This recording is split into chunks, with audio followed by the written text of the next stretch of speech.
Blog Talk Radio.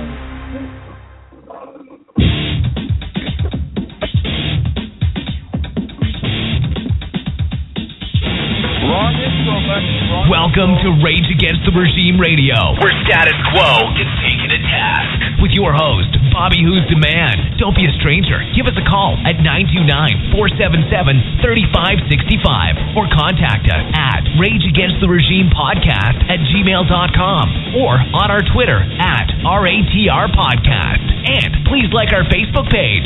On with the show. Here's Bobby. Welcome to Rage Against the Regime Podcast, and I am your host, Bobby Who's the Man, as always. I do not know why in the hell the wrong intro keeps playing. The only thing that I can think in my mind is because we're on Blog Talk Radio, and Blog Talk Radio just loves to do that to us. So since the stupid intro didn't give the intro to my sidekick, as always, Becky Williams, I will do that myself. Ladies and gentlemen, Becky Williams! Yes! The crowd goes wild. Hey, how you doing, Bobby? No, I'm doing good. I'm doing good, sis. Man, I tell you really what, we had a Go storm last night from hell. I mean, there are people in Texas swimming home and swimming to work. We got hammered, and we're getting it again in just a bit. So hopefully the internet connection will hold up, and we won't get bumped out because I'm running the studio today. Yeah, absolutely. I'm actually sorry that you're going through that. I saw that Texas is being hammered, especially the DFW area, and I know that that's your stomping ground, so that's got to be bad news all the way around. One thing that I'm looking forward to today, big time, and I'm talking about big time, we have a very special guest that's going to be joining us. Everybody that is part of the alternative media world knows who I'm talking about, and I'm talking about Dahboo7. You talk about a man that brings the news. He goes to marches and rallies, especially against Monsanto. He's a person that I would call, not just me, a lot of people would call him a whistleblower. He's a person that's very, very out there. He brings the truth. And see, that's one thing that I really like about him. He doesn't pull any punches or anything else. But another thing that I don't think a lot of people know about, he's also a very, very good musician. Now, he's a rap artist.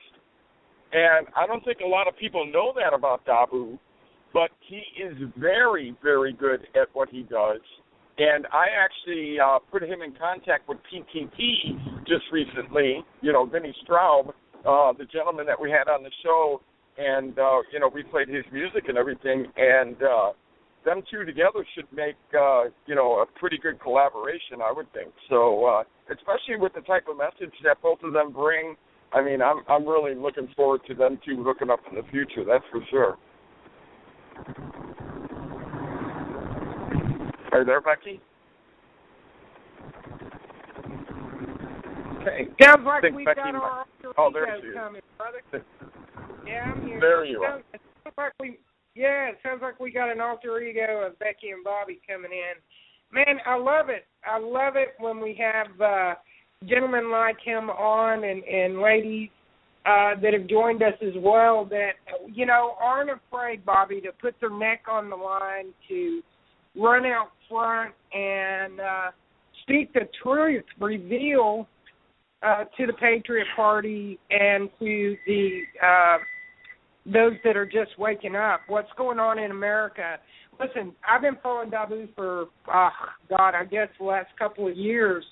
And I don't know how you got him on our show, but I'm absolutely thrilled. And I've actually opened up Dahboo's line. He's actually online. Welcome, Dahboo. How you doing? What's up, brother? Man, Thanks for I'm joining doing better us, man. now that you're on. Go ahead. Can you guys hear me good? We're doing awesome, brother. Doing awesome. We were just actually, Becky and I were just talking about you. She was just actually telling me, how long she's been listening to you, and in case you missed it, I was telling everybody, giving a little breakdown on how you bring the truth. You're out there in the street. You go to these marches against Monsanto, and other marches, and you're somebody that definitely is out there. You put out the truth. You put out knowledge, and we give you a lot of respect for what you do. And you have a very good name in the game. But I was also talking about your lyric, you being lyrically gifted. That's for sure. I mean, I really enjoy your stuff. I don't know if a lot of people knew that, and I'm sorry if I actually said something I probably shouldn't have, but you are very, very lyrically gifted. That's for sure. Thank you very much. Comes to the music, I spent over a decade making music, and it came. I touched on everything from blues, country, rock and roll, gospel, hip hop, rap. Recorded everyone. Traveled around the country trying to bring together shows to find talent and do all that, and got to meet a lot of good people in doing that, but along the way, the people that I worked with ended up dead or in jail. And one way or another, I found my way back to the mic, and I don't know, I've always been reporting on this news. The thing with me is I'm thirsty for the truth. I'm thirsty for what's going on out here. I wake up just like everybody else in this world wanting to know what's going on. And it was 1996. Tupac Shakur had died, allegedly, in my book, and he had put out an album called Machiavelli. I was young at the time. I picked it up. I looked at it. I said, what does Machiavelli mean? And it said Don Illuminati. So I researched what Illuminati was, and I knew it meant to kill something. Then I figured out it meant to kill the Illuminati. And after that, it's been on ever since. After I figured out who they are, what it is, it's been daily. I mean, it's in me. It's that same spirit. I feel like I picked up a torch, a message there that needs to be spread. And, I find it's wild when I hit the streets like Baltimore and Ferguson, and I start yelling Illuminati, and guys are like, what do you mean? And I'm like, to kill this Illuminati, to kill this beast. And some of the older cats will realize what I'm talking about, and the younger guys have no clue. And I'm like, man, that's the message that he brought here, is for you guys to see this. This is what I wanted him dead and gone, is because of what he was trying to come out and say. And I picked it up, and it inspired me to do, I just had this vibe come out of me when I hear music. I just can ride the rhythm, and it comes out of me. And back then, I worked with a lot of different people on, different groups, young guys from the street wanting to do different things, and experimented with a lot of different stuff. But really, my music, what you see, Revolution, all the stuff I talk about, it's from the heart. I feel right now where we're sitting in this day and age, I feel like it's all the protests we see in the street, which I'm seeing for myself. These people are being led on a ruse. A lot of these main units out here with these protests are being paid, and it's orchestrated. And it's being paid and orchestrated by some of the most elite men on the planet. And, when I'm down here and I get to see these leaders in the street, and they've got a bullhorn, and they're sitting there, and they've got tens of thousands of people behind them. Can you guys hear me? Can you guys hear me? Yeah. Yeah, brother. I'm just making sure you guys are hearing me, man. I didn't hear no. Man. No, we're taking it. Go all right. ahead. Well, when I'm in the streets, and I get to see these people, and it's the same faces that we all see on TV, and we all know the mainstream puts it out there the way they want to whip it. I see these people in the streets, and I get to meet the real deal cats from Ferguson. I get to meet the real deal cats from Baltimore. I get to walk the streets with the General MacArthurs and the Kevin Moores, the guys that filmed the Freddie Gray thing. I get to know these people. And I get to see the gangs, the Bloods and the Crips, tying their flags together right in front of me and hugging, telling me they love me, and experiencing all this stuff. I'm like, wow, this is special. And I see Kwame Rose with his bullhorn come down Pennsylvania Avenue with tens of thousands of people talking all this hype. Come 10 o'clock at night, when it was time to make a stand in the streets, he took all those people back home and into the shadows. He never would take them downtown. We called him out on it. He wouldn't answer us. So you see, that's part of the problem. Because if we would have had at least 1,000 of those 10,000 people on that corner at 10:01 p.m., we would have won. We had them outnumbered. We had the energy. We had the spotlight. But everybody folded. And there I was standing on the front line with the true riders that were left. Kevin Moore and all them guys right there in the corner that got attacked by the police, swarmed by helicopters and spotlighted, maced, pepper sprayed, chased, everybody arrested because we're grown-ass adults on the streets of America saying, we're not having this. We took the stand in the streets, and I've seen that all these puppets weren't there. They weren't there. It took everybody back home to hide and to obey. And that's what's got to stop. And see, that's the message that we bring out here. That's what I bring. Like when you say, and that it's scary stuff, dude. You don't think that I don't sleep with a gun? You don't think I'm not going to get killed every day of my life? Dahboo, let me ask you a question because I'm a little bit confused here. So what you're saying is that the Blood and the Crips embraced you, that the looters and the rioters in Ferguson and in Baltimore are good people? Is that what you're saying? No, you're mixing that all up. The rioters and the looters. Here, I'll set it straight. The rioters and the looters are organized. They're not what they're making it seem to be by the mainstream.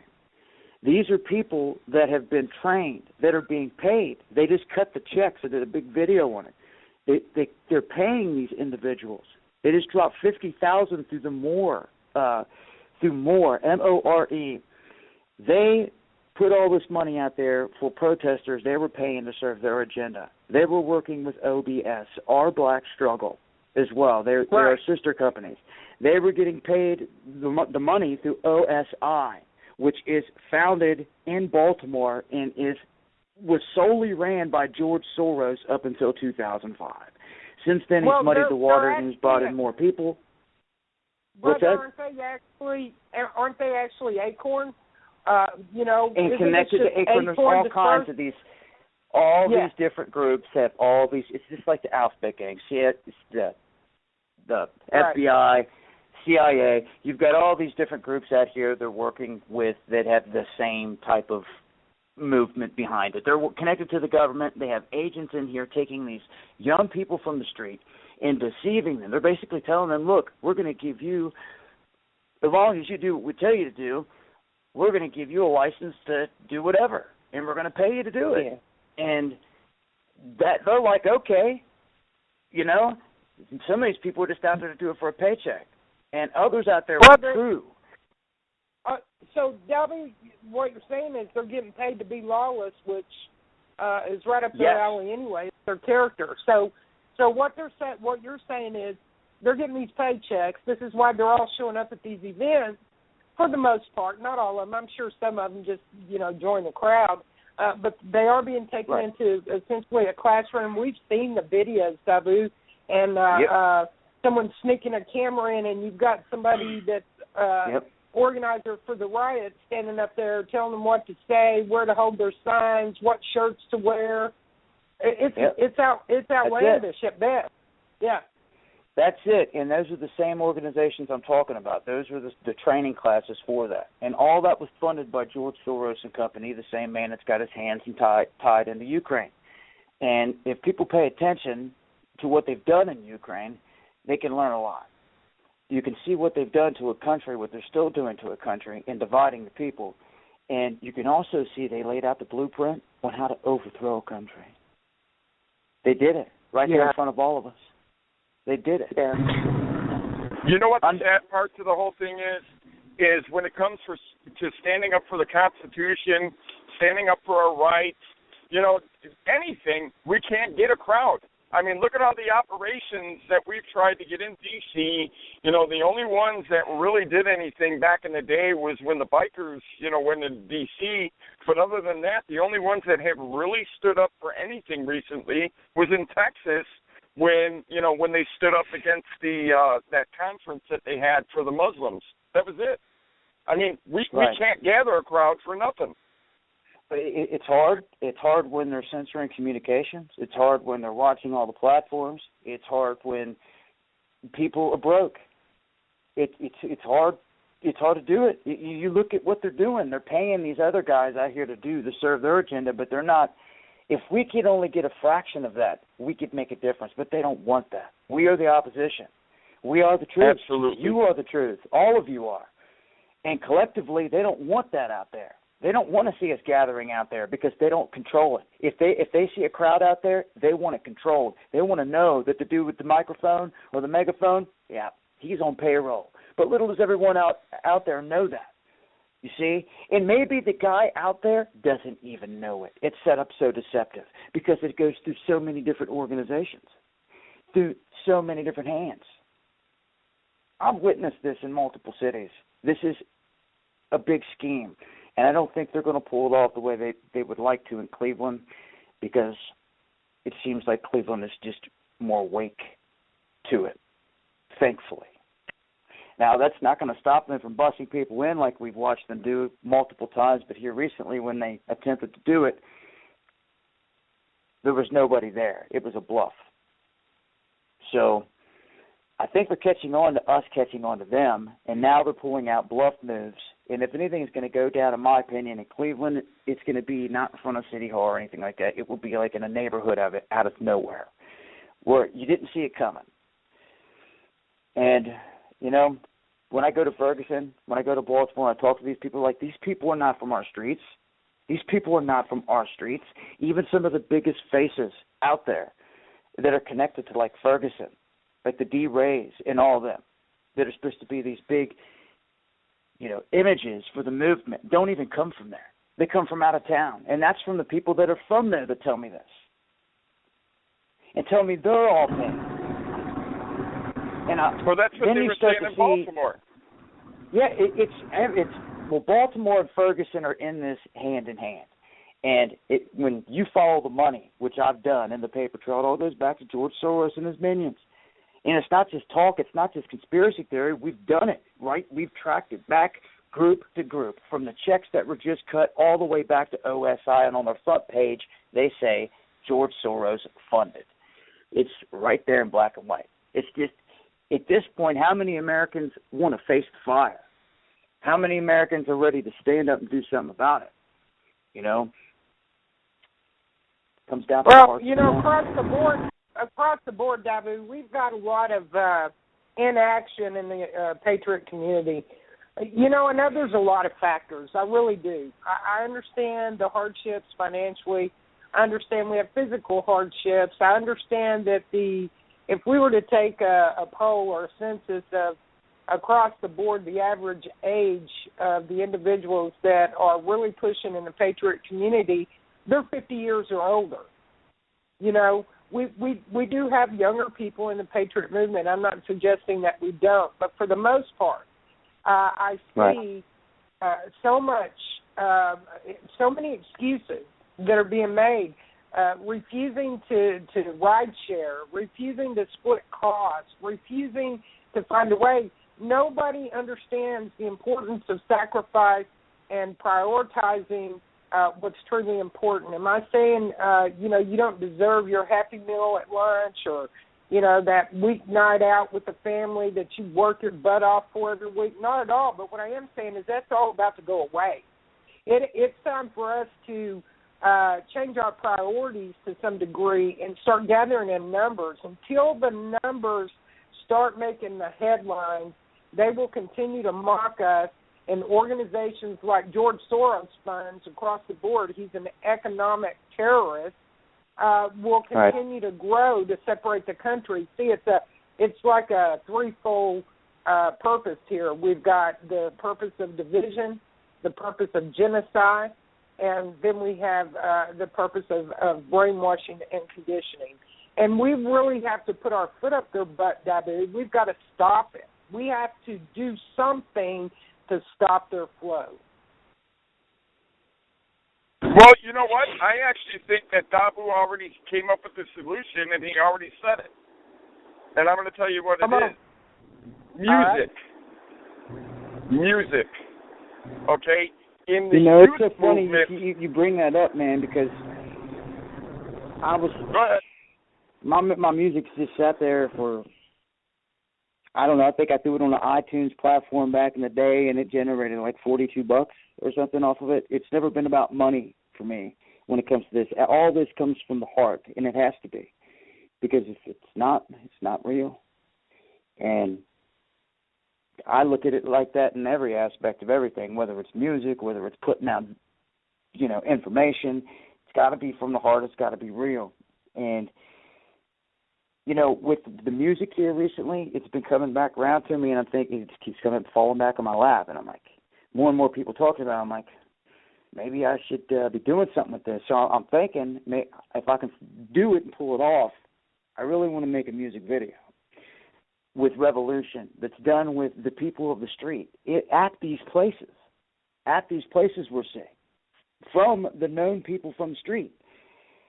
And let it be seen and put it out there and try to touch and reach as many people as possible. And put that out there to where people want to download it, they can download it, but the money from it will all go toward us or people on the street, the real protesters, the real live streamers that I know are homeless out here. Like, I don't even want to start mentioning names, but I know guys out here that are live streaming that haven't had a home, that have struggled for food, just to give us eyes and ears on the ground. And I'm talking about some well-known ones. And it's sad to know that other cats are getting cut checks while the real cats out here are on the street, literally. Pisses me off. That's why I say... Well, here, a perfect example. Look at Vinny Straub, PTP. Vinny Straub, He's out there all the time. He does videos at a lot of these marches and stuff. And, he does music videos and gets everybody involved. Illmatic does the same thing. Steve Grant, a lot of these guys, they're part of the Anons, but still, that's still part of the Patriot movement. Right. But there's a separation with that group, and that you see it in the streets. There's real Anons, and then there's obviously your fake Anons. Real Anons always come up from in a real critical situation in any city that I've ever been in. I've met them. They're the dudes that come out. You get to meet these guys. They're not the feds on the platform that are pumping BS information. I've scoped them out too. But we all know there's a separation out there. But like I always say, it comes down to the hearts of men. There could be two guys in front of me with a badge, with a gun. One could decide the day he's going to kill me. The other be true. I was in Baltimore. I had two soldiers in front of me, trying to talk to them, asking them questions about all this in front of the city building. One didn't want to have nothing to do with it. The dude next to him said, "You know what, man? I'll follow my heart. They give me orders to go against the people, martial law down here." He goes, "I'll follow my heart." And it told me, I was like, dude, that soldier right there, he ain't going to shoot me. I know it. The way the vibe, the way I felt it. He ain't going to shoot. He told me he's going to follow his heart. He ain't going to do nothing against his conscience. You know what I'm saying? To kill or hurt anything ill will toward us patriots, or put down his gun and walk away, or fight with us. The other soldiers seemed like he'd just listen to anything and put a bullet in my head, told.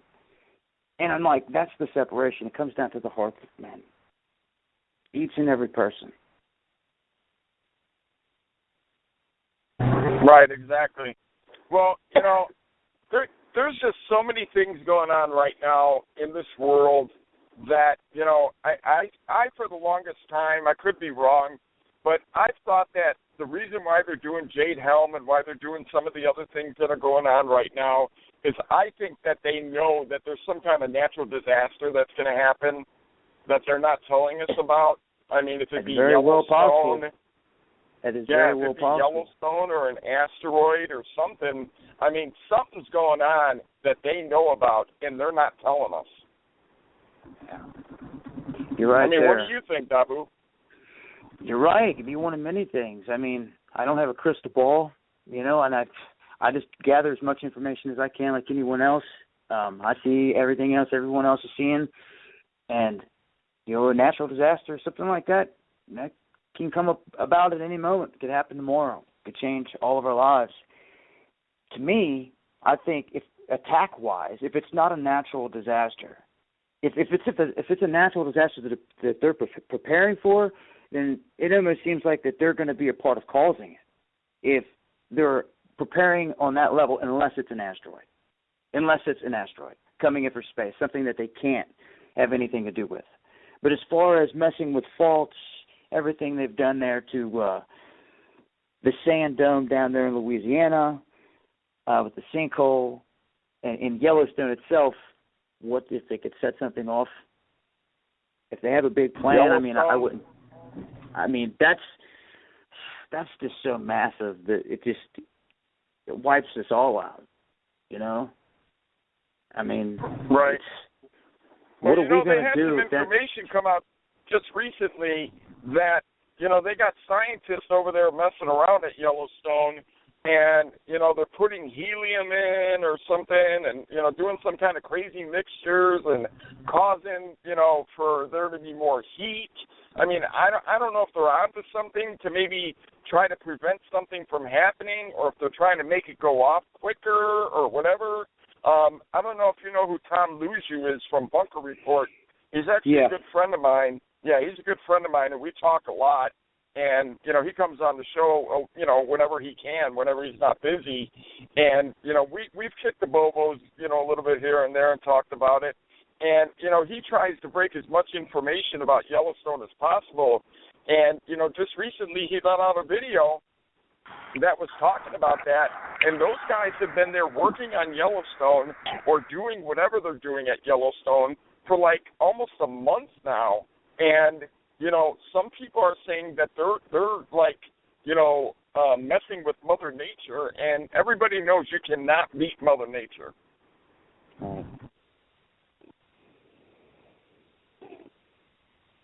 So I think it's a little bit scary. So, I mean, I don't know. Weather warfare, controlling all of it, HARP, you know, all that. They have some crazy, bad-ass technology. It's no lie. It's real. They have it. They've demonstrated it. And if they have this, they can do some damaging things.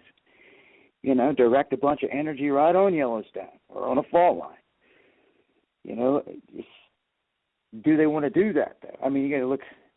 Something like Yellowstone, though, to me, is just so massive that you're wiping out damn near the whole planet.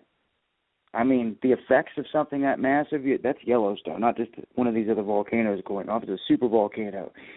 And you know, all of us would be like smoked, even anyone else. I mean, unless they have plans and they're going to another country in the southern hemisphere, and it could be possible. You know, I look at why other people do certain things, like the Bushes buying up all the land down in Argentina and things like that. I watch those things, and I pay attention to them, and I see that their buddies are buying land by them down there. Why? So, you know. You know, I actually have a question for you. You showed a video yesterday that completely blew my mind. Those Illuminati cards, it showed about that biker incident happening in Texas. Can you talk a little bit about that? Yeah, that would actually, I mean, that card itself that I just put out, like, represented that video, but I showed in the video other cards that really, for anyone just stumbling upon the Illuminati playing cards, it's they turned 33 in July of this year, and they have been known for calling several events time after time. In the Twin Towers, it was one of the best, I think, because it has the Twin Towers being bombed. Then they have the Pentagon smoking. They have everything. They have Barack Obama. It looks just like Barack Obama, Then they've even got a car that looks just like Alex Jones and Ron Paul sitting there at the desk, at the front table there. And it's like it's all scripted, and all these events have happened. It's just Fukushima, they had the nuclear thing cracked. And it's all kind of makes you wonder if an insider a long time ago didn't have specific inside knowledge, because really when it comes down to it, fold up your dollar bill, you can see the towers smoking. You want to talk about inside knowledge about 9/11. I mean, we can get 9/11, it's one of those things to where people today, if you can't see, if people are still ignorant to 9/11, they've got a long way to go. We're in a big deception here. And, you asked earlier, you said something about our numbers. It's in our numbers. We've got to get people in the street. I agree. And it's what is it going to take to get people out in the street in numbers? Man, I don't know. I feel seriously, I don't know. Go ahead, brother. Well, I mean, I feel like you got to grab the chance when it's there in front of you. And I feel like when this goes down, there's going to be a big altercation. You're going to have the right people in motion. You're basically going up and grabbing the mic and taking over the crowd is what's going to happen. I'm talking like rewind time and go back to Pennsylvania and north when tens of thousands of people came down that street. That man should have been removed from the scene and the right person inserted. And those people should have stayed there until 10:01. It should have been said, we're staying here until 10:01. And the right thing should have been done until something like that's done to capitalize, to remove the problem at the top. You know what, right brother? there in the street. I agree with you. And we missed a brilliant opportunity, and I was really put out with the bikers. They know that. I'm a biker. I run with a bunch of bikers. One of my brothers was killed. Actually, two of my brothers were killed. This whole thing makes bikers look like crap, all the way across the board. They're demonizing them, for one. But I lost two brothers in that Waco battle this weekend. And I'm angry. But I feel like we missed an opportunity 3 years ago when almost 2 million people, bikers and people who followed in cars, showed up in Washington, and they went to the wall and they paid their respect, and they got in their cars and they got on their bikes and they left. They hauled ass. They got back out of town. One of our brothers, Hildinger, was thrown in jail, John Hildinger, out of Cherry Hill Campground. The injustice there was just unbelievable. They still harass him, to my knowledge, to date. The feds still harass him out of Washington. But my point being, when we've had the crowd, they refused to take action at the time that was optimal. That was a pivotal moment. It was before re-election. We already saw the tyranny that's coming out of the usurped government in Washington, D.C., and that was the perfect opportunity to show our, for lack of better terminology, our strength. Anger and our strength at the same time.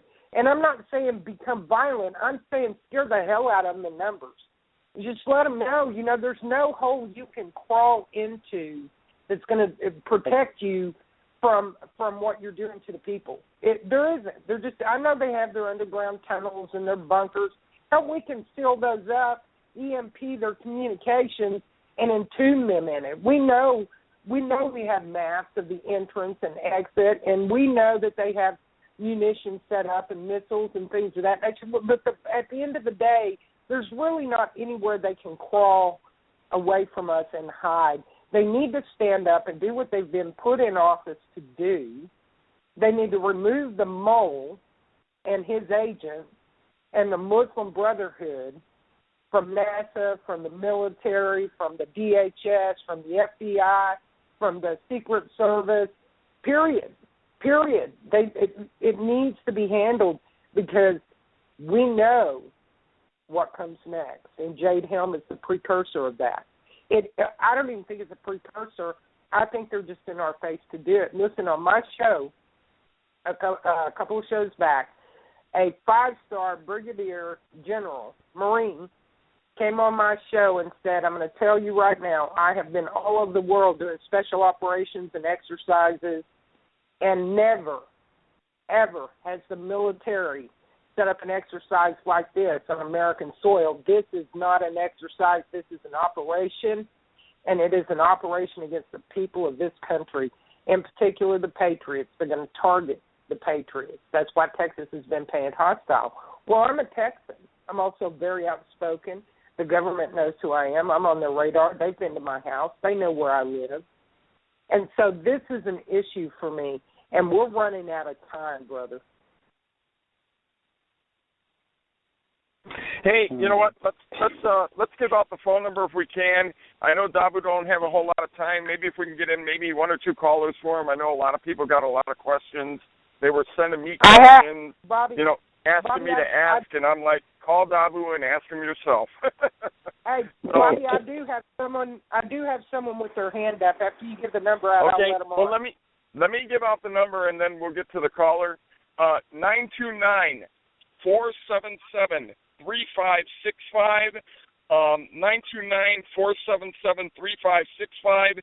Dahboo doesn't have very long, so if you can, make it a very brief question, and let's not be long-winded, and, let's try to get in and out as best as we can.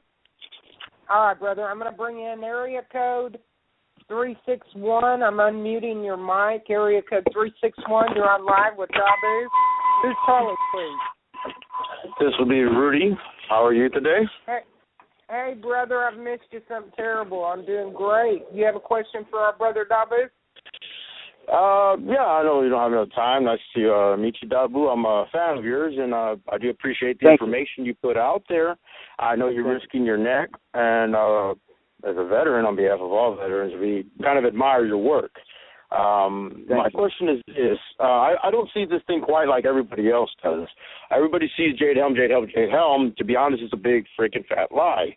1,200 Special Forces operators divided amongst 4 branches in 7 to 10 take over the whole states. United States, right? Yeah, it's not going to work. That's not a work. It's not. I know it's not going to work. Beta testing, you mean? Yeah. Okay. Yeah. There's a lot of concern. I'm not going to get too much into it, but how long do you personally think that will it be till they announce the next manufactured crisis, which is the economic collapse? What's your take on that? People are looking for time frames out there, like when things are going to happen. One thing that always jumps out at me has always been 2017. 2016 and the 2017 has always been the years that have, for the past decade, have always jumped out at me for whatever reason. It's always been there, and the signs and everything that I've had, everything I've come across, it always points there. And when I look to the stars, the signs show me the same thing. I'm going to be putting out a video here soon showing a relationship between this OpCon 2022 and a phase that we're going through here right now that lasts all the way up till 2022, going through all these blood moon tetrads, the central blood moon, which is in 2017. And though people don't want to believe it, I believe some of the big players on this planet are using some of this as their playbook, as a blueprint. And event by event, everything has popped off in sequence throughout time. Why would it stop at this point is how I'm seeing it. 2017 is going to be central. I think right now, 2015, you are seeing the priming. You're seeing how people are reacting to the military. You're seeing how people are going to revolt. They're also getting a list of people that are saying stuff, like she just said. She's a Texan. She lives there. She feels time's running out.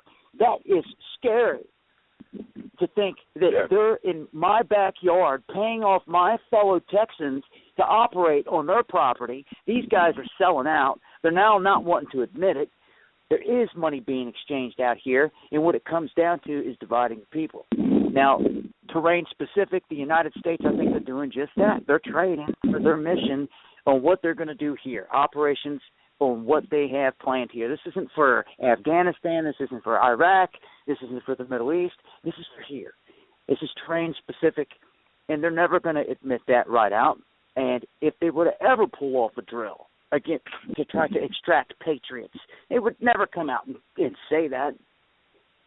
I personally think this is a preparation for an invasion after they announced the collapse. I think supposedly we're going to get hit more at our lowest or weakest, so to speak.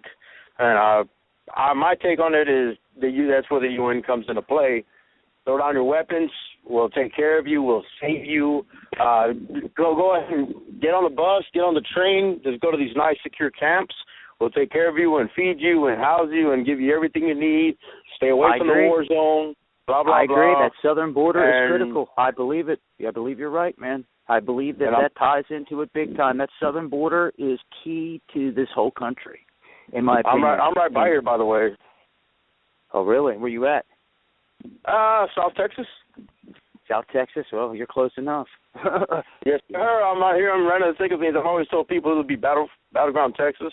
I told my wife about 4 or 5 years ago, hey, we'll go find a nice little humble place in Costa Rica and have a nice little quiet life on the beach. And then I said, what are you doing? You're a veteran. You served your country. That's your fucking roots in the ground, and man the fuck up.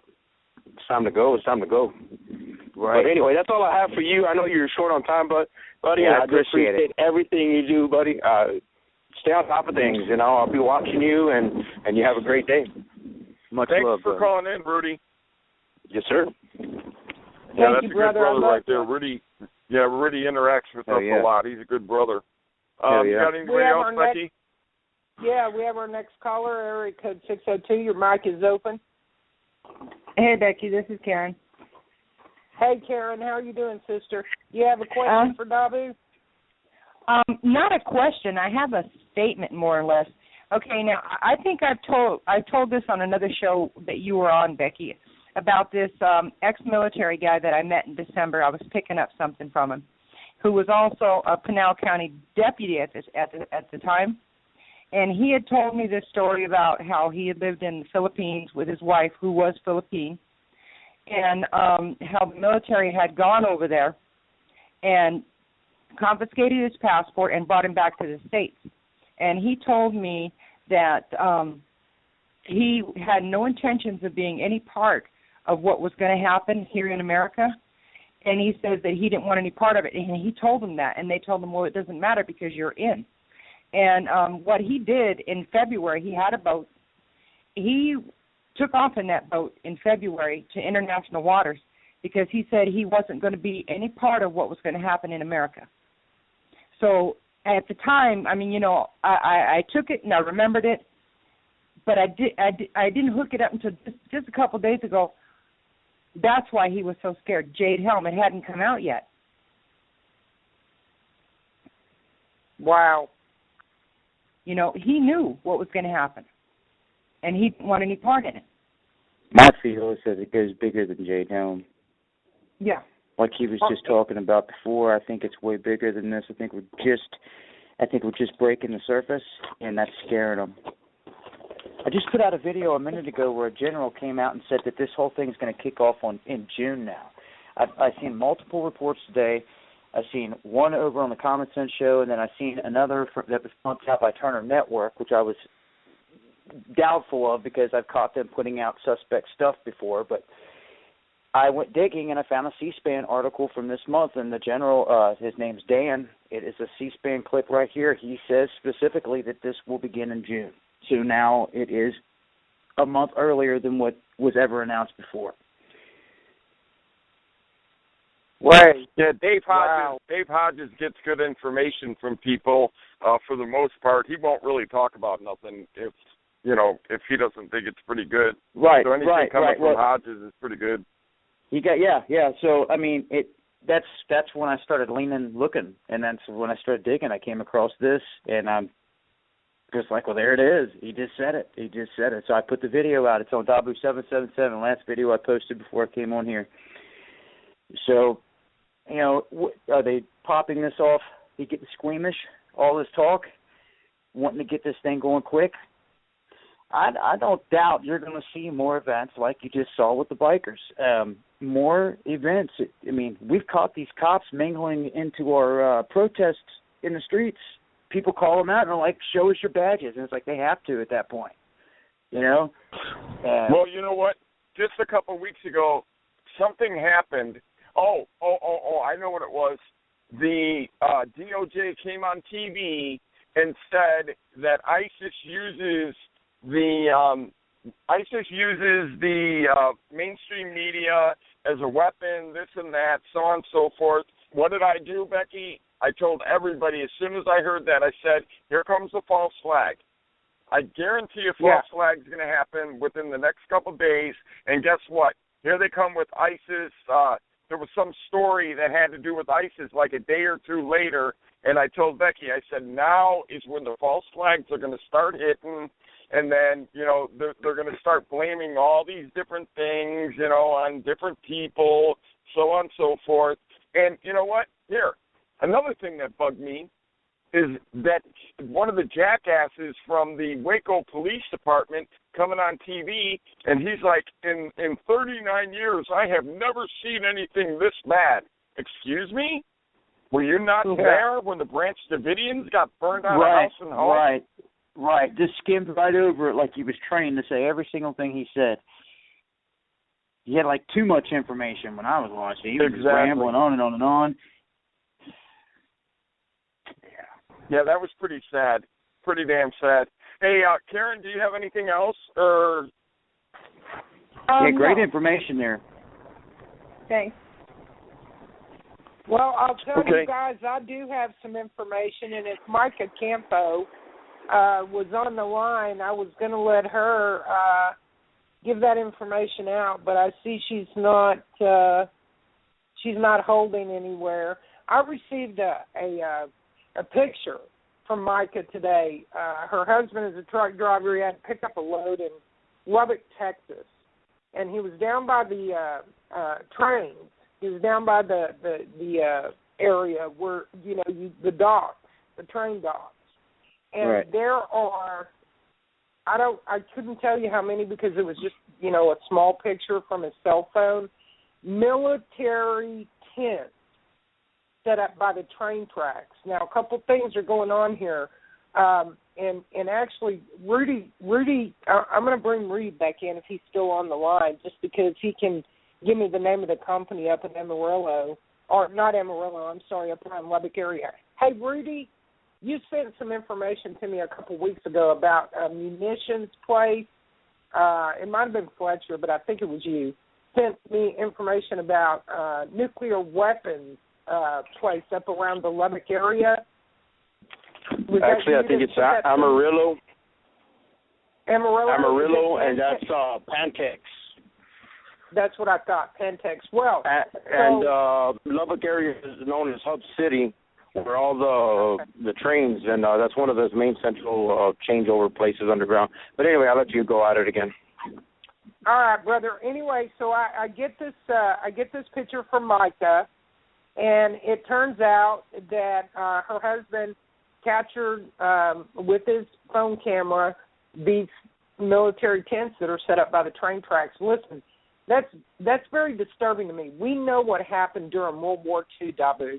We know that they set up temporary military quarters at the sides of the tracks, and they brought the Jews in to escort them into the FEMA camp areas, would be the equivalent of our FEMA camp, the death camps, and then they killed them. They killed them. So why the hell do we have military tents in Lubbock, Texas, which is not wasn't listed as one of the cities named in the Jade Helm exercises, and I'm throwing quotation marks here. Why is that? Why is it that they have their tents set up by the train tracks in Lubbock, Texas?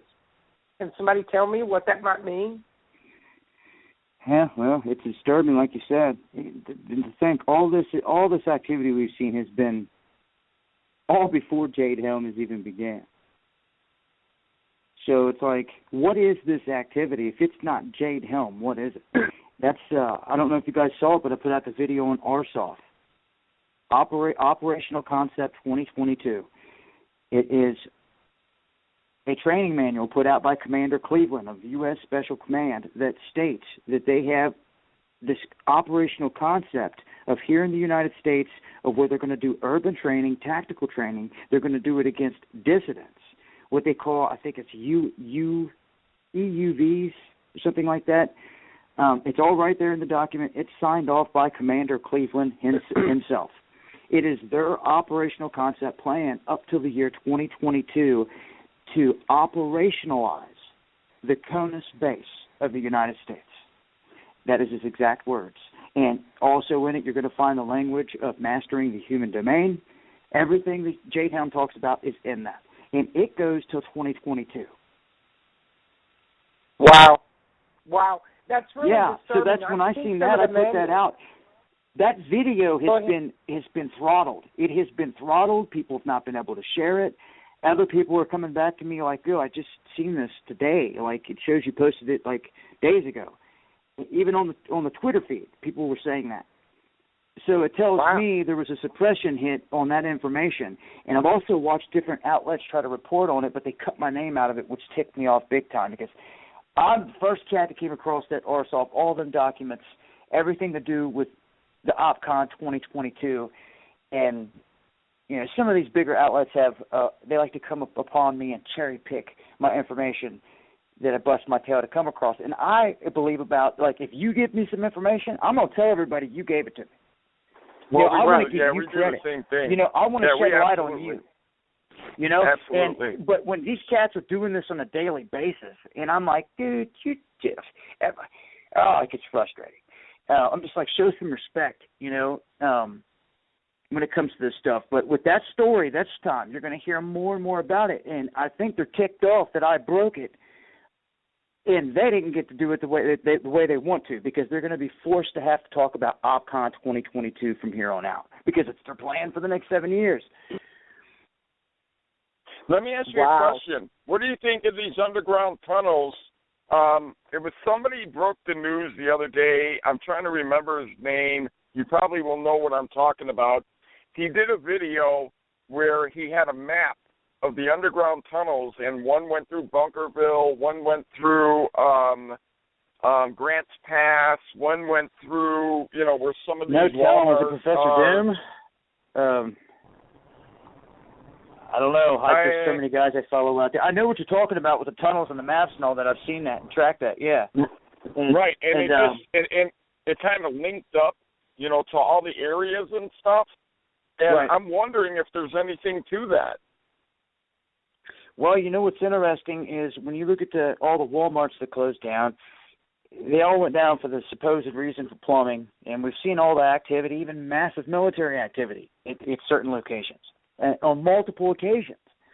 I myself have been sent information of 2 different instances in Texas at the Walmart where there were semis, flatbeds with Humvees on them at that Walmart.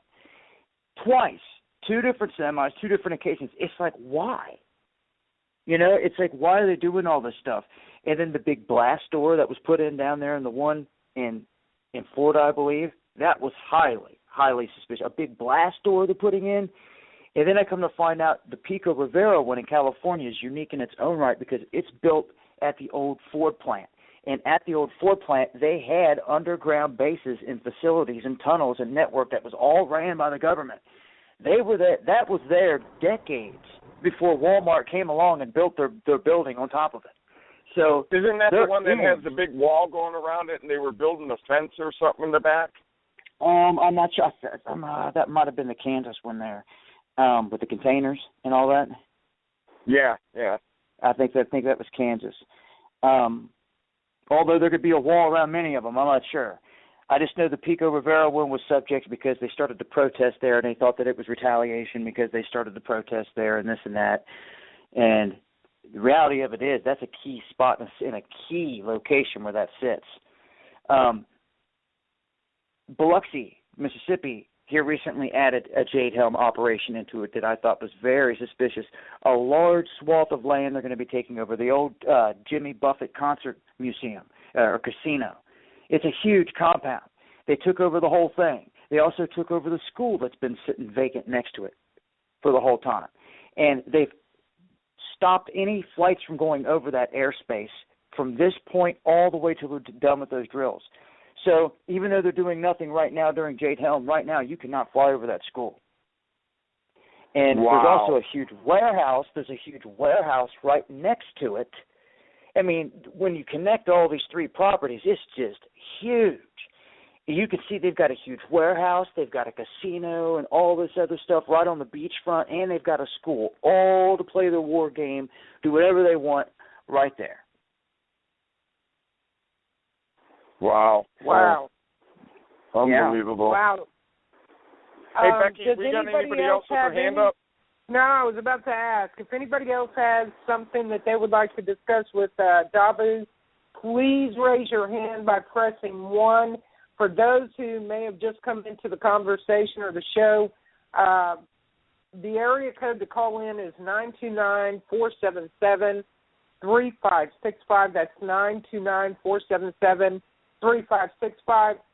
Dahboo is extremely busy, and he lent himself to us for a limited amount of time today, so he will soon be leaving the show. But Dahboo, please tell me you're coming back at some point.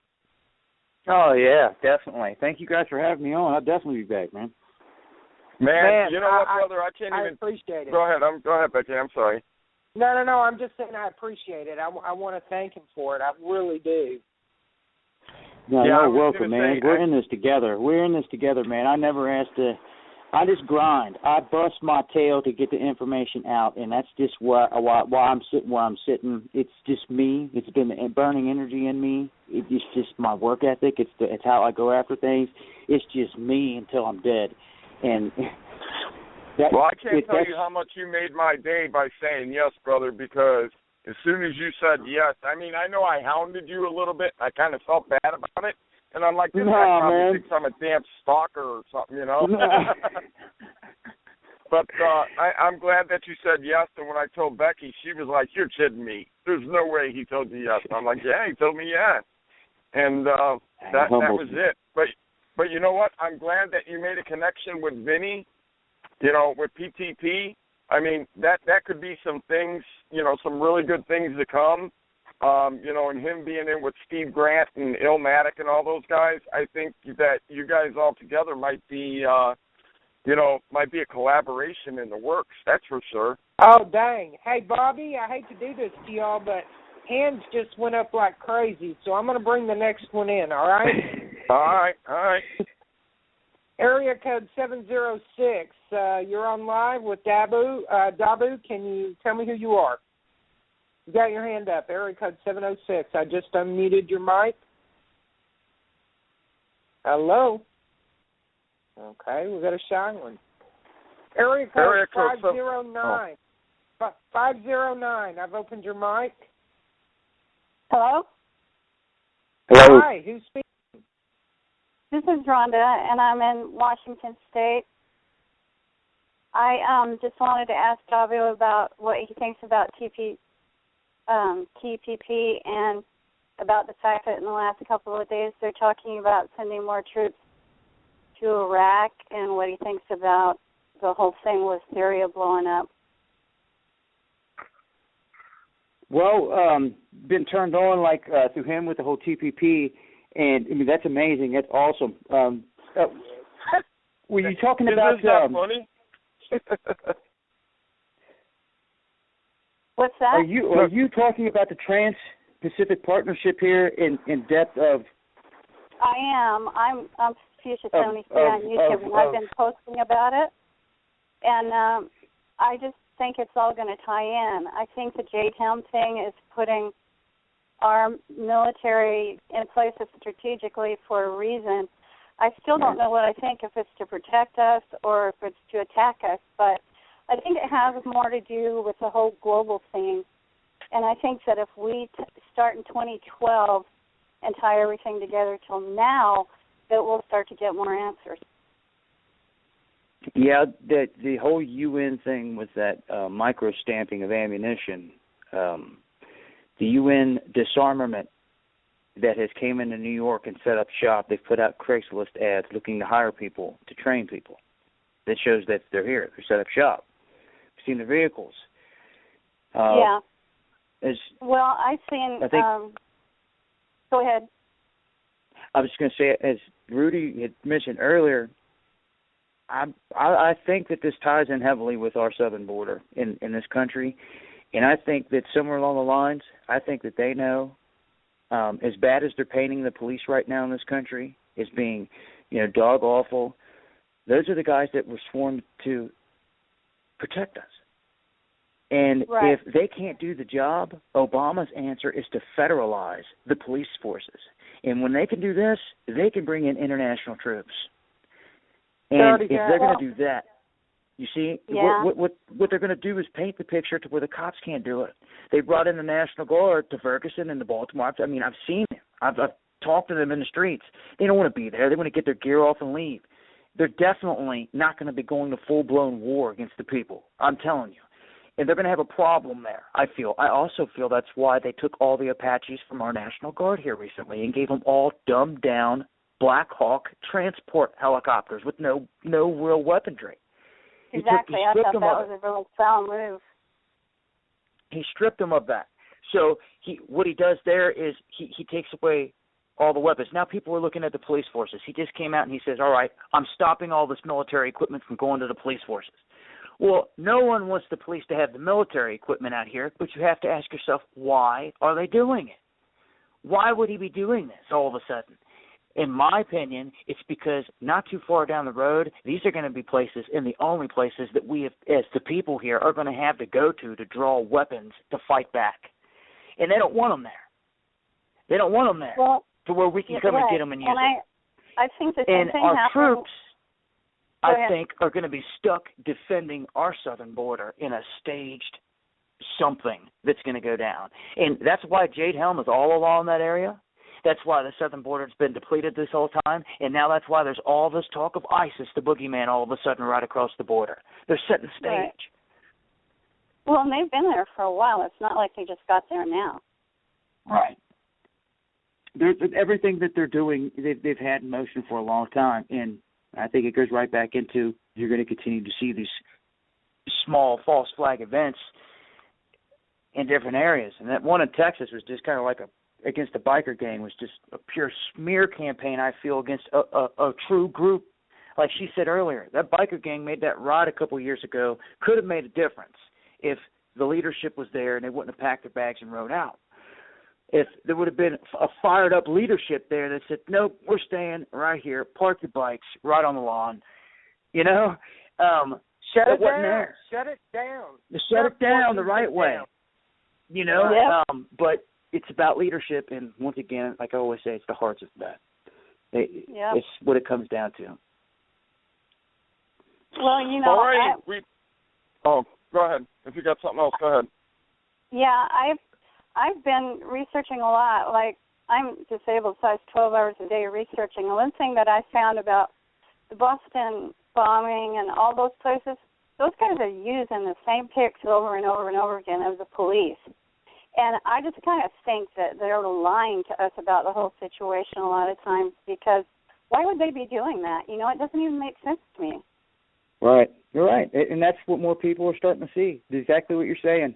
More people are waking up and seeing exactly what you're seeing right there. I think that's scaring them. I think it is. It is scary because it makes you stop and ask yourself if any of the stuff that we've seen, what percentage of it is actually true. These days and age, man, my main enemy is the mainstream media. Yeah. Well, we know they don't tell the truth, that's for sure. Right. All righty, dear. We appreciate you calling us. We're just going to, because we got a lot of people lined up here, and then Dahboo's shorthanded. Thank you. Yep, thank you. All right. All right. Bring in the next one, Becky. Area code 707. You've got your hand up. You're on live. Rage Against the Regime with Dahboo. What can we do for you, and who are we talking to? Hi, my name's John. How you doing, John? Welcome, John. Pretty John, good. welcome aboard. I'm just, I don't know if this has much to do with anything. I don't know what to think about it. But I saw some satellite imagery over Nevada, California, and stuff, and you can see that it looks like a whole bunch of plumes going off from the ground, like volcanic steam and ash, like at least 100 of them. across Nevada and California, and it's like the whole state at times yesterday. You can see part of the end of that image at the end of Dutch Since on YouTube today. Yeah, I know report. Dutch. Yeah, I follow him thoroughly. Mike's good at this stuff. I know exactly what you're talking about. You're so right. I just thought I'd mention that. I don't know if it's, what to think of all that, if that has anything to do with it. I don't know why they'd have all kind of weaponry and stuff, but whatever. Just thought I'd throw that out there. Mysterious. Thank you for all you do. Thank you, sir. You're welcome. Yeah, with those plumes, I just want to say that Dutch does a good job staying on top of that stuff out there. They try to come out and say that there are burns in different places, but he finds this activity going down near, volcanoes and dormant volcanoes and things like that, and picks this stuff up in which no one else wants to report. Dutch is good at that. I suggest anybody that likes factual, very good information about the Earth and earthquakes and volcanoes and stuff like that, check out Dutch Sense. Absolutely. You'll learn a lot. Becky, you got any more? Nah, that's it. That's what we got, brother. We're down. We're done. All right, man. Nobody that's else. good. Hey. I got to cut out of here myself. Good. I want to thank you guys for having me on, for real. Absolutely, brother, and we appreciate it, man. You don't even know how much, and we really look forward to you coming back sometime and joining us, and definitely. And whenever we share your information, we definitely try to give you as much props as possible. And I get a lot of your information. I share it on Rage Against the Regime podcast page and the news page all the time. I mean, Heck yeah. I watch a lot of your videos and stuff. So I mean, I can't even lie about it. So. No, I appreciate it, man. Well, I once again want to thank all you guys, all the callers, everybody listening out there. We're in this together, don't forget. Absolutely. Hey, you want to give out any information? You got anything you want to plug? Or undergroundworldnews.com. That's where you can find me, www.undergroundworldnews.com. That's my website. I try to upload videos there from all my channels. I got to get on it here as soon as I get off of here. And my main channels on YouTube are Dahboo7 and Dahboo777. Yeah, and Underground World News is also on Facebook. Anybody that cares about that, you can find it on Facebook also. I have to like that page and get all the updates. Yep, absolutely. All righty, brother. Well, we appreciate it, and thank you for giving us much more time than we talked about originally. It's all good, brother. Thanks for having me on. Thank you, Dahboo. You have a blessed night, brother. You too. Take care, guys. All right. All right. All righty, everybody. That was Dahboo7, and everybody knows that for sure. That's one of the. He's got one of those voices that, I mean, nobody could ever claim to be him and not have that voice, because he's got that distinct voice that you can just, you can hear a mile away. But he spent well over, we talked about like 40 or 45 minutes, and he gave us, an hour and 10 minutes. That was beautiful. So. Yeah, I really appreciate it too, man. What a nice guy. I'm really, really pleased you brought him on, brother. Yeah, really me too. And there's some people that were saying he's a fear monger. He's this, he's that. You know what? I hate to say it, but he's the furthest thing from that. Okay? Yeah. He was sitting there. He was talking about things that are exactly the opposite of that. He could have said the Bloods and the Crips are going to kill everybody. I mean, if he was a fear monger, he would have talked exactly opposite of what he said. He told you all. Look, them guys ain't trying to do what everybody's telling you. Right. Right. Absolutely. Well, I'll tell you, I appreciate the callers calling in today. For you people who are trying to get in chat, listen, I'm going to just tell you right now, mechanically, I'm a genius. I can fix anything mechanically, but I downloaded Flash on my Adobe Flash on the Mac Bobby due to chat, and I'm going to tell you something that's pretty funny. Now I've got to figure out how to fix it. Micah Campo, my shero, the chick of the century in my eyes, she's technically she's a genius, but anyway, she texted me or messaged me on Skype and was like, I wish you had chat. I was like, me too. So while y'all were talking, I tried to figure it out, right? So I download the Adobe Flash Player. I get it figured out. I open up chat, and it's me, Micah, and then some unidentified individual on chat. And it has this drop down, and it says, ignore, kick, personal message, and something else. And so me, being the dummy that I can be, dumbass, blonde moment, I'm extremely technically challenged. Mechanically, I'm a genius. Technically, I'm an idiot. And so me, being so conditioned by Facebook, you know how you can poke somebody to get their attention? I'm thinking, cool, I get the kicker in the ass, right? So I hit kick, and guess what? Guess what? I can't get her back in. Like, seriously, she's friggin' banned from my chat. My God. Oh, my God. That is funny. That's funny. I can't tell you how many people that say, I'm sorry. Go ahead. No, I'm just saying I'm a retard. I mean, seriously. Oh, okay. I can't tell you how many people say, hey, how come you guys never open up the chat room whenever you guys are doing a show? It's like, well, first of all, when I'm on my phone, it has that new thing that they did, that Sprint Spark. You can't be on the phone and on the internet at the same time. So, oh, well, it is what it is, and I can't do that. So, in all actuality, I mean, well, now that you figured out how you can do it, you just got to realize kicking people in the ass isn't a good thing unless you're trying to literally kick them in the ass. I really did. I thought it was like the equivalent of poke on Facebook. If you could see how red my face is, I'm so embarrassed.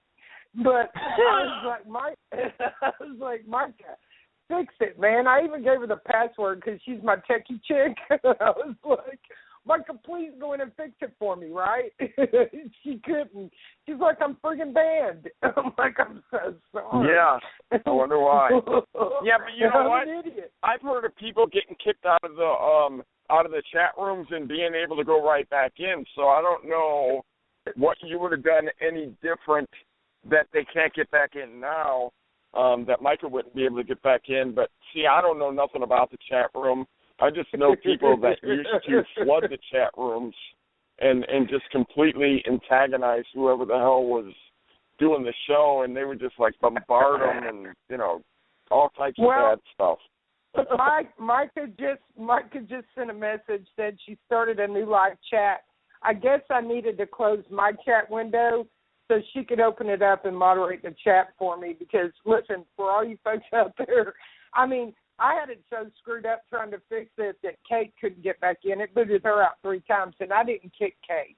So I don't know what I did, but I had to close the chat out. Micah's got the chat back up, and I apologize. I know you guys out there that weren't on the phone, couldn't call in, wanted to talk to Dahboo, and probably had, some questions. Okay, Becky Williams dropped the ball. So my apologies to you guys. We'll get him back on the show again, and you guys can raise your hand up, talk to me in chat, whatever it is. But I apologize, Bobby. I'm just saying. Wow. Yeah, you may have had some questions and stuff in chat, people wanting to ask Dahboo a question or whatever. But you know what? I think that what we did today is we unlocked the door, kind of, I guess you could say. We kind of unlocked the door and opened it a little bit. So now, some of these people that are big time like him, they don't know what to expect when they go on a show. They don't know if somebody, we're inviting them on, and then all of a sudden we're going to have everybody attacking them. Hey, whatever. I mean, so it was kind of a feeling out process. So, I'm glad that things went well, and I'm looking forward to having Dahboo back on in the future. That's for sure. So, couple couple things. Some people that we're going to be having on here in the future. I've been in contact with DML. Okay? He's kind of went underground ever since he bailed out of the presidency. You know, the run for presidency. Wait, understanding. Who? Huh? Who are you talking Dennis about? Michael Lynch. Oh, yeah, okay. Go ahead, brother. So he, I was actually in talks with him. He said that if he feels like it and feels a little bit better, that he may come on with us. I talked to Dr. Jim Garrow just recently. I think that was Monday or Tuesday I talked to him. He's still having his court issues. He still has some things going on, and he cannot go on to any shows. He can't do any interviews because of, you know, his lawyer and so on and so forth. But I would like to point people in the direction of his legal fund. Anybody that may have a chance, if you're a fan of Dr. Jim Garrow, right now he has an ongoing legal battle, okay, so much like tons of people that we know. But he has an ongoing legal battle that he needs a little bit of help with. And if anybody gets a chance, if you got something that you might be able to donate a couple dollars, I mean, it's up to you. I'm not trying to force it on anybody. You know, I just make promises that, you know, to try to help out people here and there, just like, you know, Casey Massey, just like Yoga Bear. I mean, if we can help anybody, I mean, I would like to help them all. But Dr. Jim Garrow has a legal fund going on right now with his legal battle, and he could use a little bit of help. If anybody, you know, can help him out, you know, please go to his page, and he has all his GoFundMe information on there, and he could use the help. So that's about it. But we look forward. We look forward to having Dr. Jim Garrow on in the future, and that's that. We have some exciting news, too, coming up. We're going to have another group of individuals that are going to help simulcast Rage Against the Regime. I had a brief conversation with one of the gentlemen that runs the Wont program, and they have producers and advertisement and, you know, huge studio. I mean, they're a big organization, and I was actually a guest on one of the shows they simulcast. Last evening I did Rage, then I did Zeta and Ben Pam show, and then I went for the last 30 minutes on a Christian show and talked with them for a bit about some of the, you know, biblical show.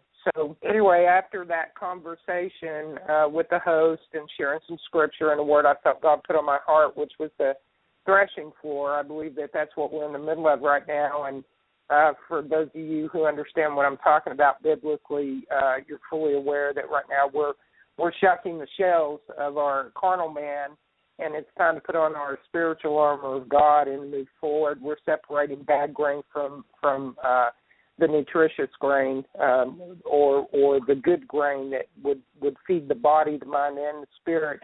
And that's the battle that we're in right now, because we're not just in a physical battle, Bobby. We're in a spiritual battle. I know I battle with it every day. Every time something foul comes out of my mouth, I know that I'm back in my carnal person. You know, I know I've stepped outside of where I'm supposed to be, and I'm not being exemplary. But that's another show. But anyway, so I was talking to Bobby last night, not you, Bobby Ritter, but Bobby B. Singer, and he wants to talk to both you and I about, oddly enough, something that you had mentioned to me yesterday. You'd been talking to another party with that group. So we will be expanding our audience in the very near future. I can't imagine it growing any bigger than it already has, Bobby. I'm blown away that over 30 countries listen to us now, and that with the current rate of growth, we're looking at probably 1 million people come January that will be have been exposed to the truth via this show. And we've been bringing some incredible guests on. Brother Garza is a good friend of mine. I'm well aware of his battle that he's going through in the courts. I know he's under a gag order. I know that's a serious issue that he's facing up there, and I want people out there to be praying for Brother Garrow. And if you can help him, I'm gonna back Bobby up on this. This is a great time for you to step up to the plate and help somebody. I know a lot of people out there are very, suspicious when it comes to giving money to fundraisers. I know there's a lot of scam artists out there, but I can assure you that money will be used for his defense and court costs up in the court system. So help him out. You guys step up to the plate. He puts a lot of his time and effort into the Patriot movement and sharing the truth with people. And he's not only is he our brother, he's an activist. So you guys step up to the plate if you can. Go ahead, Bobby. I'm finished. No, the people from Win that you're talking about, I believe the guy's name is Keeper or something like that. He was actually on Casey Massey's show on Tuesday night. He came on for, I don't know, it was like the first 15 minutes or something, and he actually brought it up to KC at the time, and KC pretty much pointed him in my direction and said, I don't really have nothing to do with none of that. You have to talk to, Bobby and go from there. And I actually, haven't really had any conversation with the person or anything yet. Doesn't mean that, I mean, I'm all ears, if it's anything that will help this show grow. And another thing that we're going to be doing in the future is we're going to be doing, it's not going to be really commercials, but we're going to be accepting sponsorships. So with that, it's going to boil down to is I think I'm going to allow 2, maybe 3 people to advertise on the show. I mean, and, I've had people contact me in the past, and I've turned them down, which was something that I probably shouldn't have done. But now I'm opening up the door a little bit to allow people to advertise. So this is something that if anybody's thinking about advertising, if you have a business, if you have something that might make sense to advertise on this show or on any of the Rage Against the Regime podcast shows, now would be the time to get in on the ground level. And, I mean, it's not going to be something that's going to be really, really expensive or anything like that.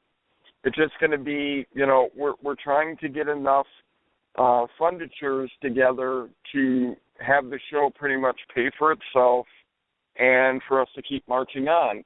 And that's really about the end of that. I mean, it's not going to be an expensive ordeal or anything like that, but if anybody has any interest, you can either send me an email at rageagainsttheregimepodcast@gmail.com, or you can contact us on our Facebook page, which is, facebook.com, Rage Against the Regime Podcast, or I'm trying to think of another way. That's probably the 2 best ways, and, we can talk about it and go from there. So, but I think that we're kind of overdue on that, because I think if we would have been doing advertising and stuff all along, I think that we may have opened up ourselves to bigger and better things. But, with me, trying to flip the bill myself and just, not ask anybody for anything for a long time, I think it just, I don't know, I think it was being selfish on my part. So, but, we're gonna open up. You're doing what you got to do, brother, and when it moves you make the move. And I think that bringing in the advertisers is going to be a great idea. I know part of the WIN program, just to let you folks know, and then we're going to get on with the news and go ahead and rage and open the mic and do all the things that we do right here that's made this show so great.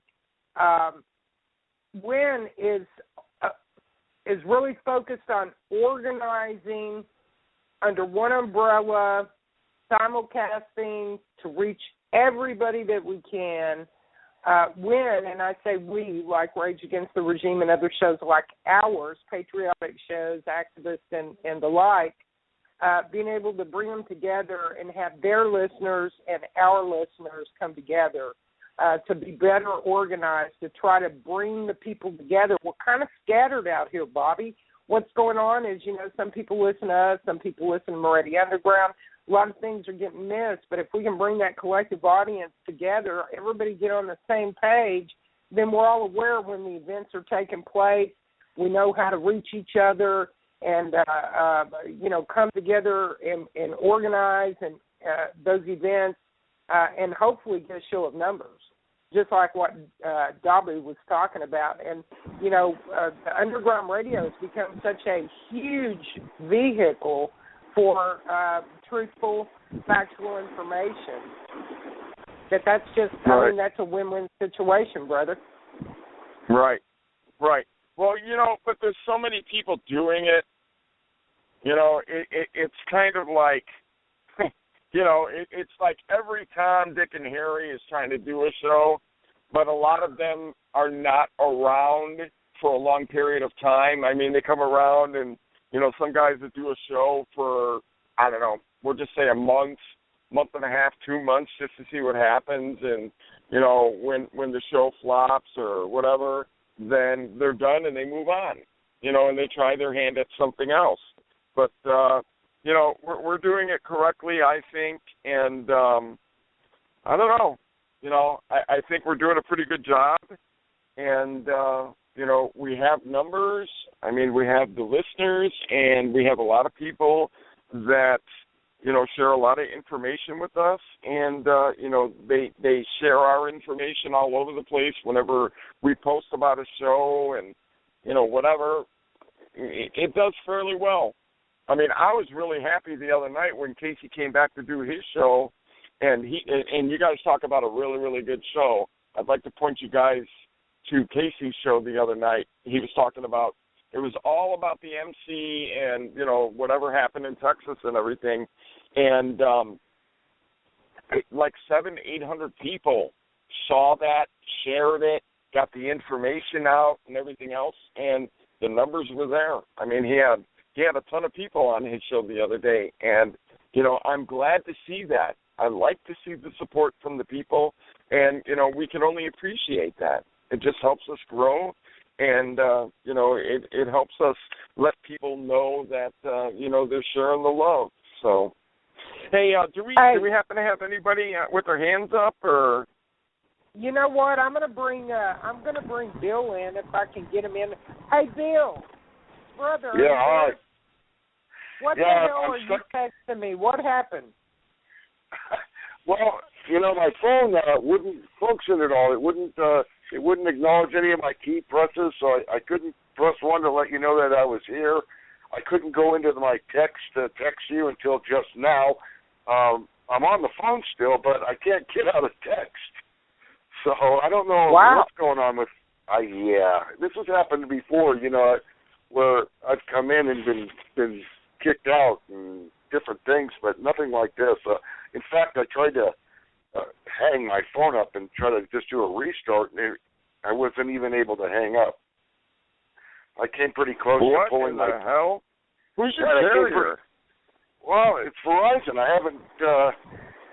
It's interesting. I was going to pull my battery, but I have some temporary settings, and I've got some stuff in cache that I didn't really want to lose unless it just, stayed that way, and I'd have to do a full reboot. But here I am. Becky brought me in, so.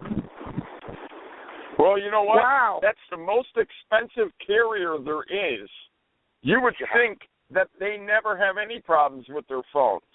I mean, they charge a lot of money to be on the Verizon network, Well, who knows if it's Verizon? Whose fault it is? I have no idea. All right, hey, guys, we're dropping calls like flies. We're boring the hell out of people, so that was probably mine and Bobby's fault, not you, Bill. I just brought you on. Let's get to the meat of the moment. What the hell is going on in the world today? What is really going on with this Waco situation? First they said it was one gun. Now they're saying several guns on the patio. Supposedly there's video to back this up. I want to see the ballistics. 8 of the 9 dead bodies were Cossacks. Okay. Well, that was my whole main consideration. Is like, okay, we're probably not going to be able to see Twin Peaks private security video. It's probably tied up unless somebody can sneak it out somehow that they've already made copies. But one thing that we should be able to find out, and that was my main curiosity, is what you just stated. I want to see the damn ballistics. Yeah, I do. I want to see that. First off, the majority of them were headshots, one. Yeah. And there wasn't any collateral damage, stray shots going anywhere. So let's get some ballistics on this, and that'll clear things up pretty quickly. Well, the intel that came out probably about 2:30, 3 o'clock this afternoon was that the person that actually kicked it off used to be a detective with the police department, and I guess he's an informant or something now, and I guess they're leaking the truth out slowly but surely, and that this guy, I guess, was undercover inside the bar or something, and the only thing that I kind of question if it's true or not is because he was not white. He was black. Okay, and to my understanding, I know that the Bandidos do not have any black members, and I'm not sure if the Cossacks do. Yeah, but where was that story from? Where was that leak from? Well, CNN. CNN really played him up, right down to his half black, half white beard. I know there were some other groups there, guys. They said the Leathernecks and some other groups were there. Of course, that wasn't mentioned earlier on. Then they changed the story, and they said outlaws were there. Outlaws were not present, to my knowledge. But I find this very interesting. They said this was an all-out brawl, people beating the hell out of each other, stabbing each other. All 172 mugshots that I saw posted of the people who were incarcerated, not one of them had a mark on their face. No lumps, no bumps, no bruises, no busted lips, busted noses. So how the hell, a couple of questions here, okay? First of all, if they're going to get them for organized crime, many of those people were just riders. This is something that happens bi-monthly. They all get together. They have a meet-up. So this wasn't what the media and the police department in Waco and the federal agencies are making it out to be. This wasn't they can't just assign to happen. Yeah, they can't just assign RICO on everybody. That's like saying everybody who's Italian is going to be prosecuted or at risk of being taken in for RICO crimes for the Italian mafia. That's just absurd. So everybody who... Well, you know what, Becky, you know as well as I do, at a COC, there's not going to be issues. Okay? No, there's not. This is afterward. This was after the COC. They were going out to celebrate. They were going to have a beer together. It was a known thing that, the church was over, okay? They were just going out to hang out and break bread together and everything else, and somehow something incited it. Look, I was told that the Cossacks supposedly had Texas on their rocker, and, that may have kicked it off because they didn't get the okay from the big club to wear that on their rocker. But then I come to find out that was just completely false, that, it didn't even have anything to do with them two groups, that they were in good standing. So I don't even know what the hell's going on or what to believe, Well, you know what they said on that report today? What they said is that... Go ahead, Becky. No. Go ahead, Bill. Well, on this report that I saw earlier today, is that inside things were pretty normal. In fact, that it all had started actually outside, and that's what these films will verify, that people had gone to the windows to see what the hell was going on outside. And when all of the shooting started, that these people who were listed in all those mugshots that you saw were actually trying to get people to get down and to get out of the way, to get out of the scene. People were rushing to go back into the Twin Peaks to find the safest place, away from the windows even. And that's what people had. There wasn't a fight that broke out in the bathroom and spread throughout the inside of that place. People were trying to get into the bathroom. When the bathrooms were full, they went trying to get into the kitchen areas because there were gunshots going on outside.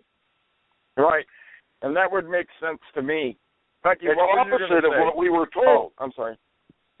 Yeah. Becky. Yeah, what? What were you going to say? You kind of had a rebuttal to what I was saying or something. Well, no, my deal is this. You've got 172 people sitting up there that supposedly they were all fighting, stabbing, clubs, chains, and all this bullshit. First of all, I ride with bikers. I party with bikers. I know bikers. Okay, I don't fly any colors. I don't claim any club. The media is calling them outlaws. They're calling them gangs. They're calling them everything that they can to demonize them. Criminals, drug runners, you name it, they're trying to demonize them. Listen, we have an engineer out of Austin in that crowd that got arrested. We've got ex-police officers. We've got firefighters. We've got people across the board. You heard exactly, veterans. They're targeting veterans. A very large majority of the bikers today are veterans. To some degree, there's a bunch of veterans out there riding. But here's what the police department said. These people aren't lawyers, doctors, and professionals. Okay, you lying piece of shit. They're trying to demonize them and paint a picture in society's head by using semantics through the media to do this, to demonize them. How come the rioters in Baltimore and in Ferguson were not called thugs and gangs? How come? No, they're going to demonize motorcycle clubs. Listen, we don't call each other when we're hanging out together, hey, what gang are you with? We say, who do you ride for? Whose colors are you flying? What club are you with? You just, gang is a negative. It paints a certain picture in a person's head because it's a negative word that has been used to portray criminals in the media, in society. These people are not criminal. 172 people are sitting in jail under organized crime. Okay, let's just go here and under capital murder charges because the police murdered a bunch of people during an organized crime event. Okay, let's go here. Al Sharpton, I'm putting out a warrant for your arrest for organized criminal activity and for the murders of the police officers and the pain and suffering of those who were injured and hospitalized due to your riots that you incited.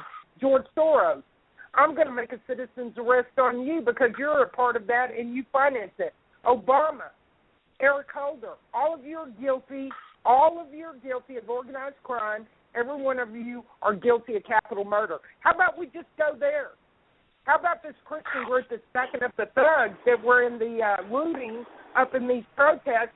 How about y'all back the hell off, shut up and sit down because those little thugs that are sitting up there in jail, they're guilty of organized crime. You know why? It was an organized event by Eric Holder, Al Sharpton, George Soros, Obama, and the likes of them. And the same goes for the mayor that told the department to stand down. You need to be arrested. You see what I'm saying?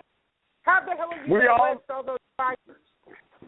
Look, we all know that there's bad in everything, okay? We're not saying all these people are outstanding citizens, okay? Because we know, that's not the truth. But these guys are all everyday guys. They're not, they're not guys that are going to go out of their way, and just go start a fight like that. Come on, they knew the cops were outside. The cops were there all along, okay? They're not going to do it. They know how to handle business when it needs to be done. You think any of them wanted to go to jail? Do you think that they were, wanting to do something like that and incriminate themselves? No. If they had a problem with one another, they would handle it outside of there.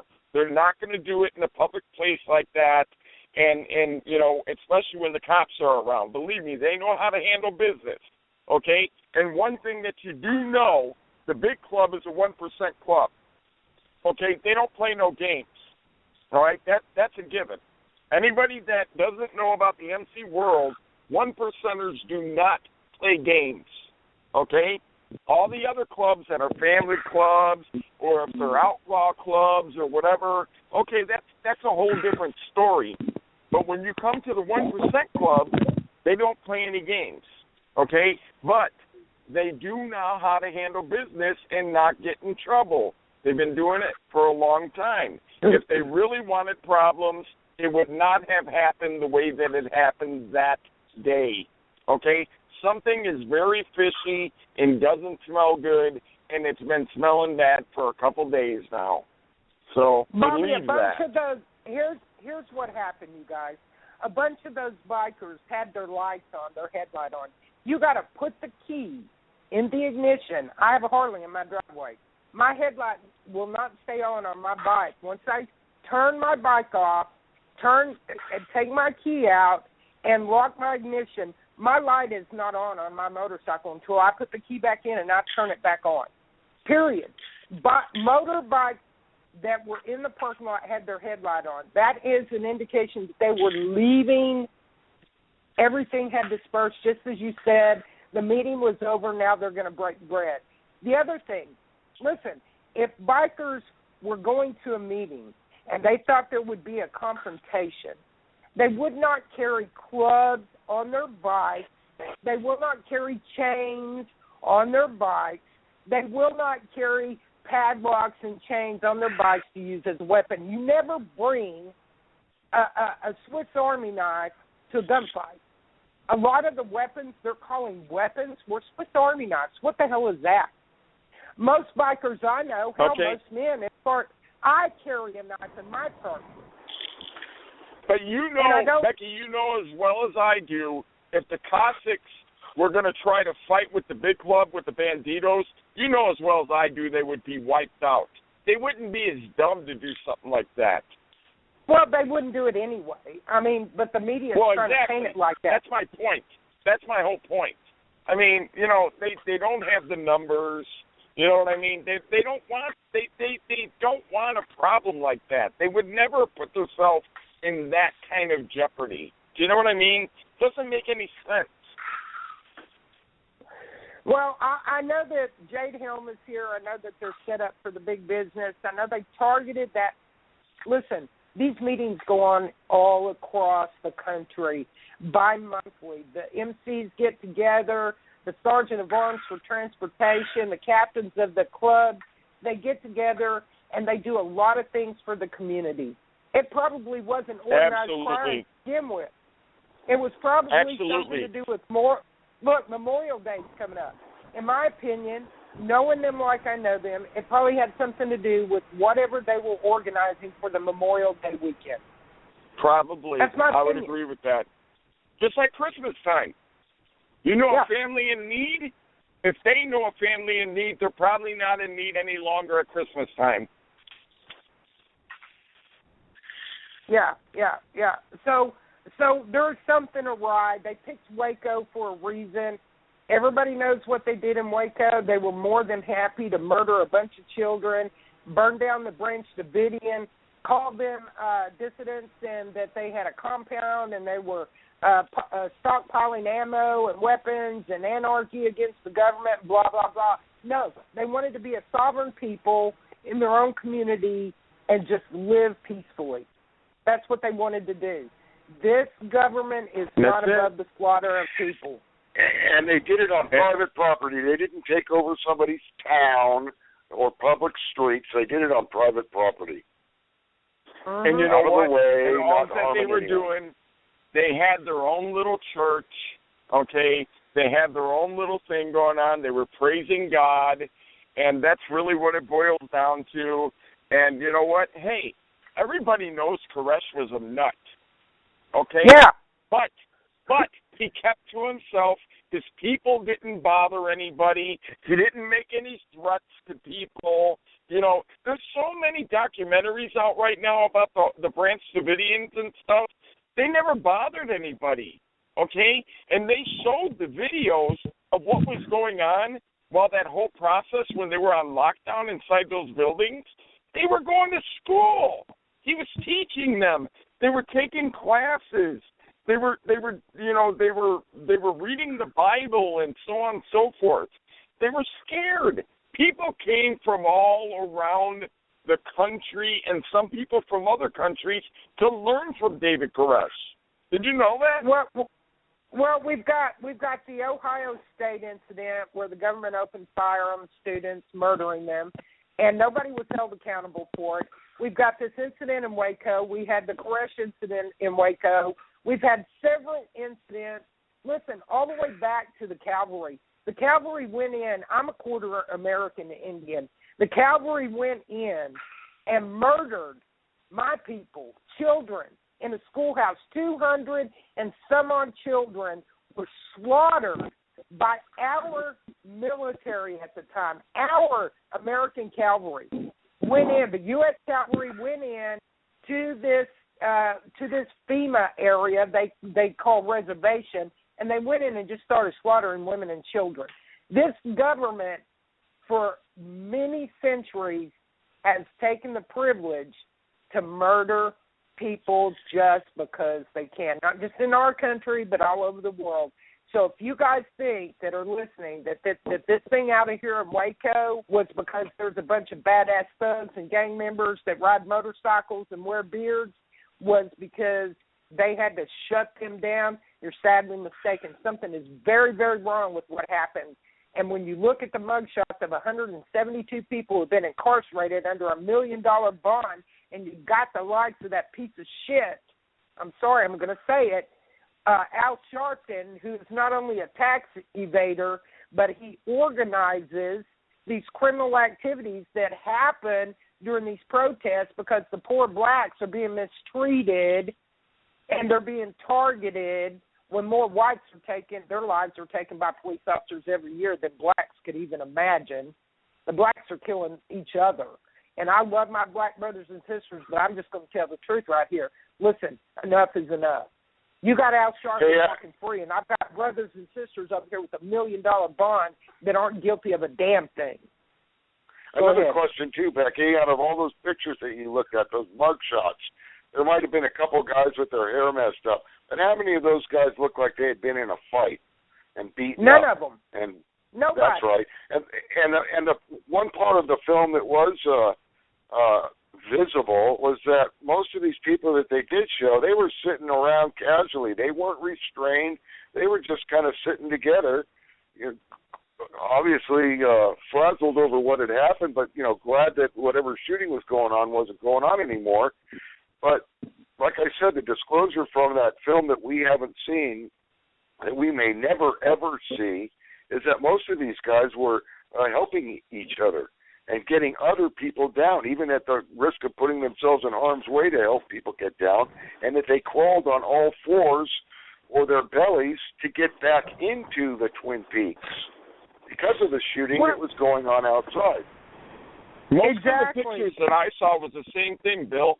It was like 5 different groups, and they were all sitting together, and they weren't even being restrained or anything. The cops weren't even really around them. There was like one cop standing there, and it wasn't like he was stopping them. And most of them were just like sitting around, and it looked like they were talking to each other. It didn't look like anybody had been in a fight or anything like that. It looked like they were all like startled, like what the hell just happened?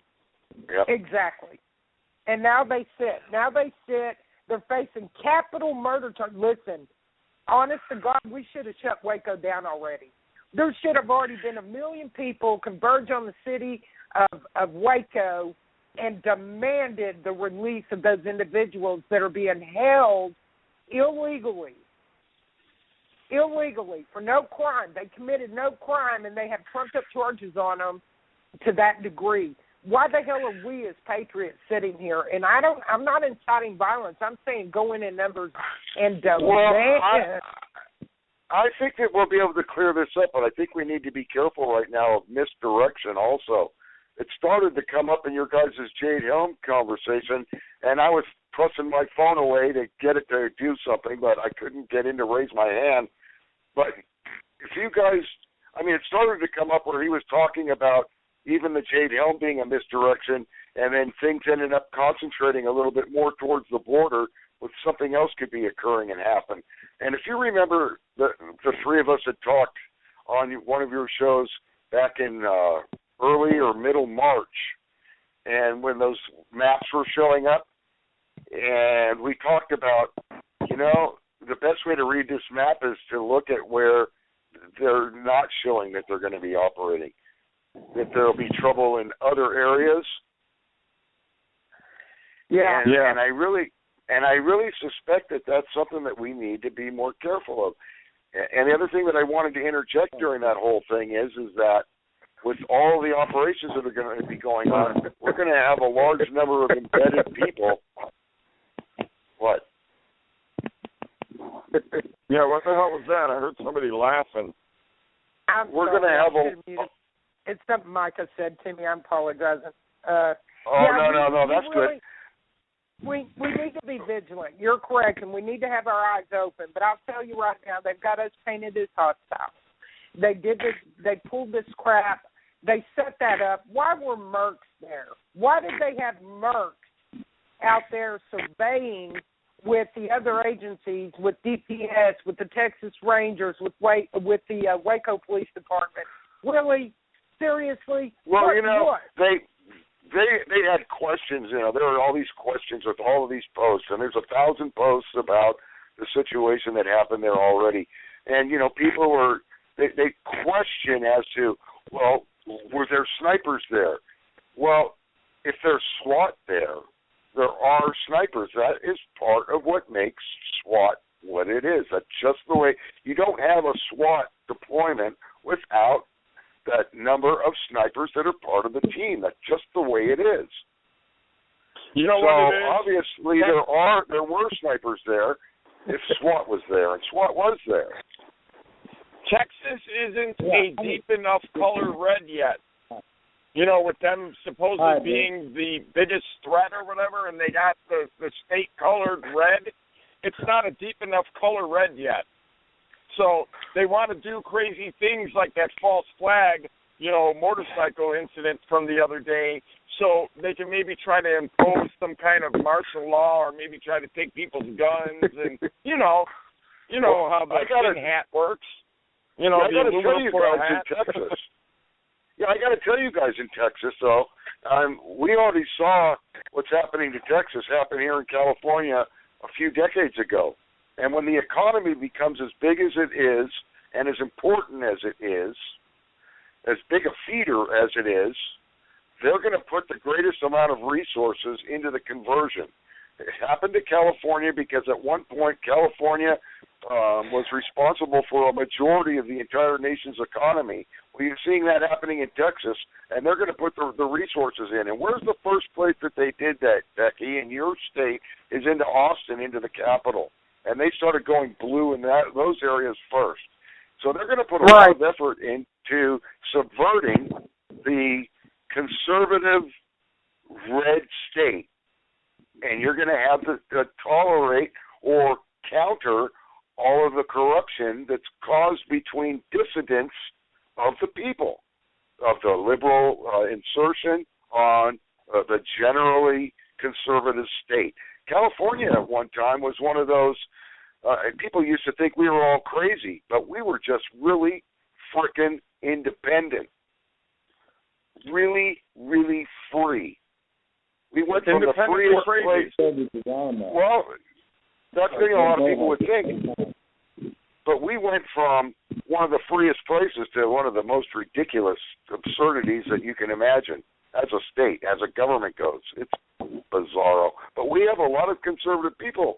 And, you see that little red band of California. I can tell you that the eastern portion of our state and the middle portions of our state's pretty darn red, too. With the population here in California, we probably have as many guns or more than most other states. It's just not realized because we have the worst gun laws, colors of law, and the most liberal, absurd, socialist, communist government in our states of all of them. But it'll be a problem if push comes to shove, just like when we had our riots in L.A., you had Dahboo talking about what happened in Ferguson and, what happened in Maryland. Well, we had that too, except that ours was 15 times bigger than that, and we managed it ourselves because law enforcement, it wasn't safe for them to go in, but people weren't going to leave their businesses and their neighborhoods burned. So push came to shove, people armed themselves and said, "You're out of here." Right. Absolutely. Well, you know what? Let me just cut you off really quick. I'm getting ready to hit the bricks because I'm almost home, and I made a promise that I was going to be on time to do some things because we have out-of-town guests. So what I would like to do is, you guys are more than welcome to carry on. I'm just going to cut my part and back myself out. I would like to thank everybody that has participated in today's show. I want to thank Dahboo big time, okay? Dahboo really gave us a lot of time tonight, and he really shared a lot of good information. And anybody that's not following him or, doesn't know anything about him, all you got to do is go to YouTube and press in Dahboo7, and you will find all types of videos and knowledge and so on and so forth. But I would also like to thank all the people that called in to ask any questions and anybody that participated. And as I say, every show, I would like to learn something. Every show, that's my goal. I did learn something today. I learned more than one thing. And without all of you, we are nothing. So thank you for always coming back and listening and, participating. And please, please, please like us everywhere. Leave feedback. And try to share our shows anytime you can. So that's about it for me. All right, brother. Thank you. Hey, Bobby. Take care, bud. All righty. Good night, everybody. And enjoy your Labor Day weekend. Not Labor Day, Memorial Day weekend. Jesus, I can't believe I just said that. All righty. Yeah. Bye-bye. Peace out, brother. All right, that was Bobby Ritter with Rage Against the Regime podcast. I know we lost a lot of listeners that came on and listened to Dahboo, and then we bored you to tears. But for those who have hung around, the number to call in is 929-477-3565. You only have a few more minutes that you can actually get through on the board if you're calling in to engage in a conversation. Once we finish the 2-hour mark, the overtime that we have will actually be 30 minutes, but you'll be unable to get into chat or get into the studio and get in line to open up your mic. Bill, man, as usual, you are a plethora of knowledge, and I have missed you, and I'm thinking that you don't love me anymore. You can't run and hide from me. You already told me you were going to marry me when we're too damn old and ugly. You can't run and hide from me. You're going to have to quit being invisible. I miss you. Can we do it common law? Yeah, we can do common law, brother. You are the only man in my life. I could be into the common law form. Okay, we'll straight up common law. I'm good with that, man. I don't even care about we'll just practice. We'll just practice really hard, and if we do good at it for 7 years, we're going to itch. Oh, hell yeah. Well, I don't mind cooking and cleaning. If you're good with that, we got this thing going on. I'm actually a good cook, but I just hate cleaning after. Oh, man, I'm all over that. I'm OCD about it. We got 60 seconds. If you haven't called in, you're not going to get in. For those that have hung around, I'm going to go ahead and open your mics up, and if there's any background noise, I'm going to ask you to mute yourself, but if you want to chime in, go ahead and chime in. We've got a couple of things that I want to cover with you, Bill, as well. Everybody's line's open. Okay, we dropped, Fletcher's dropped off. Good night, Fletcher. I love you, brother. 630. Oh, bummer. I didn't know Fletcher was here. To do this. Yeah, he's so that everybody else can have more time talking. I'm like, well, that's bullshit. If they want. Wow. What was that? I have no idea. I had to mute whoever it was. Hold on a second. Are you mad at me? Who's 630? Are you mad at me, honey? I got somebody calling me. Jesus Christ. Who's calling me? You must have pissed somebody off, honey. I guess I did. Hey, ladies, I'm on the show still. Who's calling me? It's Tim and Becca and me. Hey, y'all give me about 5 minutes. I'll wrap up the show, and then y'all call me back. All right. Bill, are you still there? Yeah. Is that other lady who seemed upset still on the line? I think so. Let's see. I don't know. 630, is that you, Karen? Oh, it's Denise. It's my sister. How you? I did not know you were on, or I would have opened your mic. I love you. Say hello. Say hello, Denise. It's Denise Ritter. Oh, hey, Denise. Sister. I hear the I can hardly hear her. But Denise. She's not talking, so I've muted her. I don't want to be on, she says. I love you, sister. I'm sorry. I thought you wanted to be on. So here's what we got going on that's very, very disturbing. Yesterday, China gave a warning to our military for buzzing their island. Did you hear about that? Well, they have a man-made island that they kind of put close to waters and other islands that they want to take over for themselves, but nobody in the world recognizes their jurisdiction over. Is that what you're talking about? Exactly, and it's not one island, it's several. Yeah, well, right. What's up with that? Yeah, they've kind of camped out on one, and they want to claim control of the rest. Wow. I don't know. Well, that's a pretty broad statement. They're bucking up, and this isn't the first time. Just a couple of months ago, China had one of their aircraft, I believe, that was armed, if I'm not mistaken, that buzzed one of our battleships and showed its belly to show that it was armed. And that's actually a declaration of war that was obviously not addressed because we have a spineless little bastard Muslim sitting up in the White House with his own agenda. I'd say his own. Obviously, he's not operating alone. And we've got a lot of military, heads of the military, and the Pentagon's actually stepping up, and we're hearing some word out of the Pentagon about the situation and how he has stepped back and allowed submissively ISIS to continue to forge forward and take over areas in Iraq and Syria.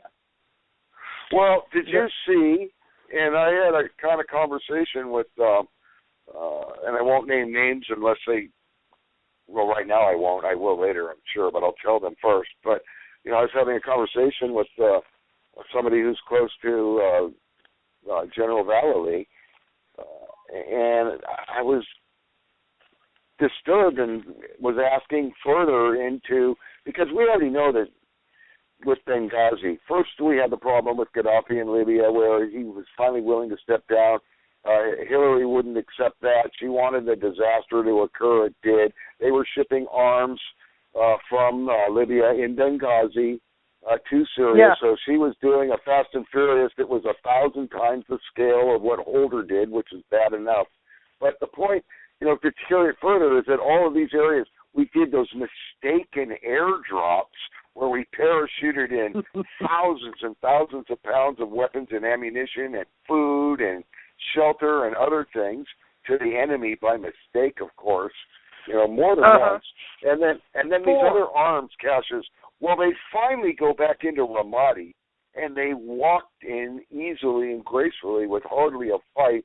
The Iraqi police and the military that were there, they just kind of quickly walked away. But one of the things that happened there was that they had all this new American weaponry and munitions, a huge stockpile just sitting there, waiting for ISIS to come back in and be replenished. It's almost like this administration is setting up weapons depots for these guys to just walk in and take whenever they need replenishing. And if that can't happen, we'll make an airdrop for you. Yeah, no, it's not like they're almost like it's being set up. It has been set up. Just like all the military equipment. Exactly. He pulls our military out of Iraq, says that we've trained their people up, their forces up over there to be able to handle their business in the Middle East. He pulls them out. He leaves the equipment. He leaves the munitions. Thousands of missiles come up missing, supposedly stolen from a cache over in the Middle East somewhere.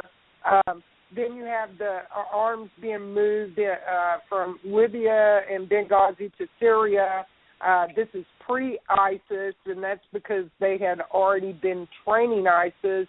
It's all unfolding. It's very transparent. ISIS was to be the recipient of those weapons with purpose. We've had 4, count them, 4 accidental they came back to Ramadi. Military. Right, they come back to Ramadi and they walk right in, with the resistance simply just running away quickly and leaving this neatly stashed weaponry. Now, have you forgotten that Obama gave 20 F-16s and 200 tanks, and wasn't it to Syria? Was it Syria or Egypt? Who did he give them to? Was it Morsi? It was like, say that again. It was Obama, I guess it was 3 or 4 years ago, gave 20 brand new F-16s and 200 tanks. Was it to Egypt when he helped Morsi overthrow Egypt, or was it actually to Syria? One of the two. I don't think he would give those to Syria because Obama is kind of... Well, I don't remember who it is. I'll have to look it up, and I hate to give out misinformation. But it is a fact, and you can Google it for those who are still listening. You can go look it up. This Muslim cockroach actually has been arming the enemy. And listen, if he were a citizen and he were truly the POTUS of America, he should have been already executed for his crimes in a court of law. He should have been convicted. He should already be he should be bones at this point. And nobody. Well, we might still see that. I keep looking at Jade Helm with, I look at it from every possible direction that I can, and there's a lot about it that obviously everybody doesn't like, but there's something that could be good in it that we could use, and that's that our embedded military, who is truly committed to their oath and sided with the people, and perhaps attached to greater numbers of the highest-ranking military than we know, especially the ones that were already let go early. They don't abandon their oath when they were let go, especially the way they were let go.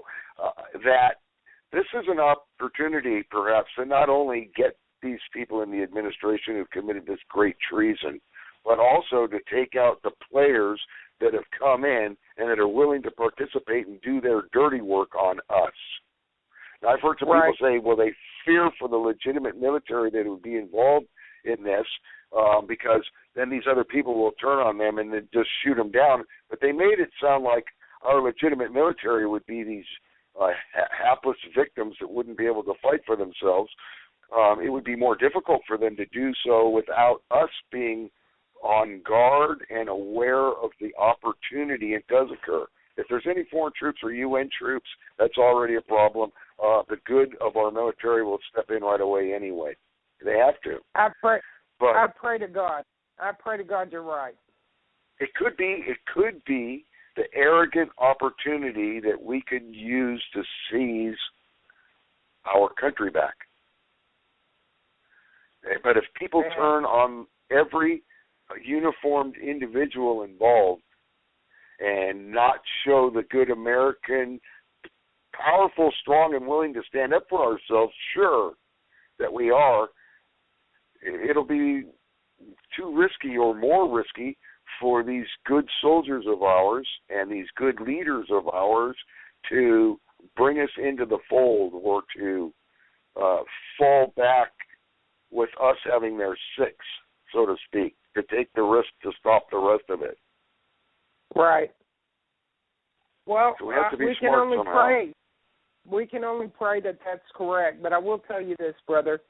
If we don't stop fracturing ourselves, the groups out there that have these infiltrators, these shields, informants, or many of them aren't even that. They're just egomaniacs with their own agenda, opportunists who want to come in and assert some a situation that's going to cause distrust or discord amongst the patriot groups. Listen, a couple of things I want to cover that are really disturbing, brother. You got some bimbos out here, and I say bimbos because I'm obviously identifying a few females that are out here that have group pages that they moderate, and they keep referencing their pages and the people on those pages as ownership over them. I'm not bringing my people to your group, or I'm not going to allow your group to infiltrate my group. Listen, let me tell you something. What do you mean dumbass. ownership? What do you mean ownership? That's it. Say my, me. It's my group, my people. I'm not going to merge it with your people. I'm not bringing my people over there to your page or to your group. First of all, they're not your people. Collectively, you own nothing. You're a moderator. You had an idea. You opened a page. Just like Becky Williams for governor is not my page. It's the people's page. I just happen to have, stop. They need to stop. Go ahead. I have a couple friends that gotten a little crazy and have done the same thing, and I don't hang on their pages anymore because of it. Where it's like my page, it's my message, my people, and it's like, wow, man, that's just you were watching some people have a breakdown right before our eyes. Well, it's insanity at best. I don't know if they have control issues. I don't know if they're just so egotistical that they can't help themselves. I don't know what it is. But my message to all you patriots out there, nobody owns my ass. And if I'm on one of your pages, I am not owned by you. I am not your people. We are we the people. Stop separating the groups. Stop causing dissension. If you have a quarrel amongst yourself, let's all be adults. Stop being stupid. Take it to a private message. We don't need to trash each other on the wall. We really don't. I'm guilty of doing it when I've got somebody who's out there just running their lips about me, and they don't even know who I am. I occasionally will go up, and I'll throw their names out in the front, and even I'm guilty of doing it. And I shouldn't do it that way, but I do as a warning to others. But if you're having a personal argument, confrontation with somebody, please don't be retarded. Take it off the wall and take it into a private message. And you guys either decide to agree to disagree, kiss and make up, whatever you're going to do, but do it in a private message. And if you have to go your separate ways and get a divorce, then do so. But the dissension has got to stop. And if you've got somebody out there putting out bad information on another individual because they have a personal vendetta, regardless of where it stemmed from, call them out on it. Say, where's your proof? I want to see the proof. Right. If you're going to publicly slander them, then publicly you need to produce the evidence and where this is coming from. Because if you people don't start questioning the people that are doing things like that, we will continue to have discord among us, and we have to stop that. We have to. We're killing ourselves. Go ahead, brother. Well, I was just going to say, when you have a destructive troll or somebody of that sort, hey, sometimes you just have to remove them. But the best way to stop somebody from being able to function with that particular way is to everybody completely freaking ignore them. But you don't do that with somebody that you have a difference with. You state your differences and you hash it out. A lot can actually be gained by that. And there's a difference between the differences and hashing something out and a troll just trying to disrupt things. Or a provocateur trying to incite something without clear thinking. If somebody wants to, like, you talk about these guys, these keyboard crazies that just want to, run in screaming and yelling with their face painted whatever color, shit color, and shooting, it's like, well, that's kind of a problem, and it takes away from us coming up with an intelligent resolve. We already know we have brawn, but if we don't have the intelligence beyond it, what's the fucking difference? We know that hunters can go into Africa and they can shoot an elephant. What does that make them? Yeah. If the elephants were smart and organized and they had the capabilities of humans, it would be different. Right. I've always said I've never been impressed. I mean, if you hunt to eat, that there's honor in that, and it's commendable. But I've always said that I'm not ever impressed with any hunter unless he's on even playing field and he's hunting another human who's also hunting him. Right. But You're correct. Otherwise, we definitely have to stop the fighting. And the thing with people who are over-controlling of their pages, to be given the opportunity to get some benefit, but their people have to be aware also that, as much as you have trolls, if you have people that are over-regulating their pages, I don't mean managing trolls. I mean, having everybody concede some kind of a dominance to them. Just leave the page. There's so many groups of people who are open in discussion, patriots, that are trying to unify some things and get some resolve to be in a smart place. If you're not on one of those pages, as much as you might be entertained by some of the little warfares, just get out of it. Get out of it. Leave it. Oh, yeah. And I'll tell you something that personally happened to me, too. I said, what the hell, on a page. And that was it. That's what I said, something to the effect of what was going on in the thread. And I actually had one of the moderators come on and say, we don't allow that kind of language here. My grandchildren frequent this page. Okay, first of all, why the hell are your grandchildren that are so young that you can't say the word hell in front of frequenting a political page? Why? Well, especially given the environment, you shouldn't have children a part of an adult discussion, especially with such severity and consequences at stake. Period. And if your grandchildren are old enough to be on that page, well, then they need to step up with the realities that will surround them if they have to get involved with what these conversations are about. If push comes to shove, they're not going to be on a pew in a church talking about the aftermath. They're going to be part of it. I know. I mean, if you're posting up things that are obviously an irritant to a patriot anyway, and they're just at a point of frustration with the day's information, and they say shit or hell, this is social media. It's not a controlled environment like you can control your household. But I wasn't rude. I wasn't crude. I erased my comment, and I apologized, and I just really don't go back on that page. I just don't. Well, but that there's a difference. That there's a difference between an emotional expression where some foul language may come out. There is a difference. It sets differently with somebody who's truly listening than somebody who is chaining together as much vulgarity as possible. There's a difference. And if somebody's just chaining vulgarity to strike at people and cause a problem with it, just like any troll, you got to call them out on it. But an expression, they come and they go. And when people are on an even ground together and they're resolving things, there's going to be less of that. Well, like I said, I use foul language. Everybody knows that. But I try to be mindful and respectful on other pages.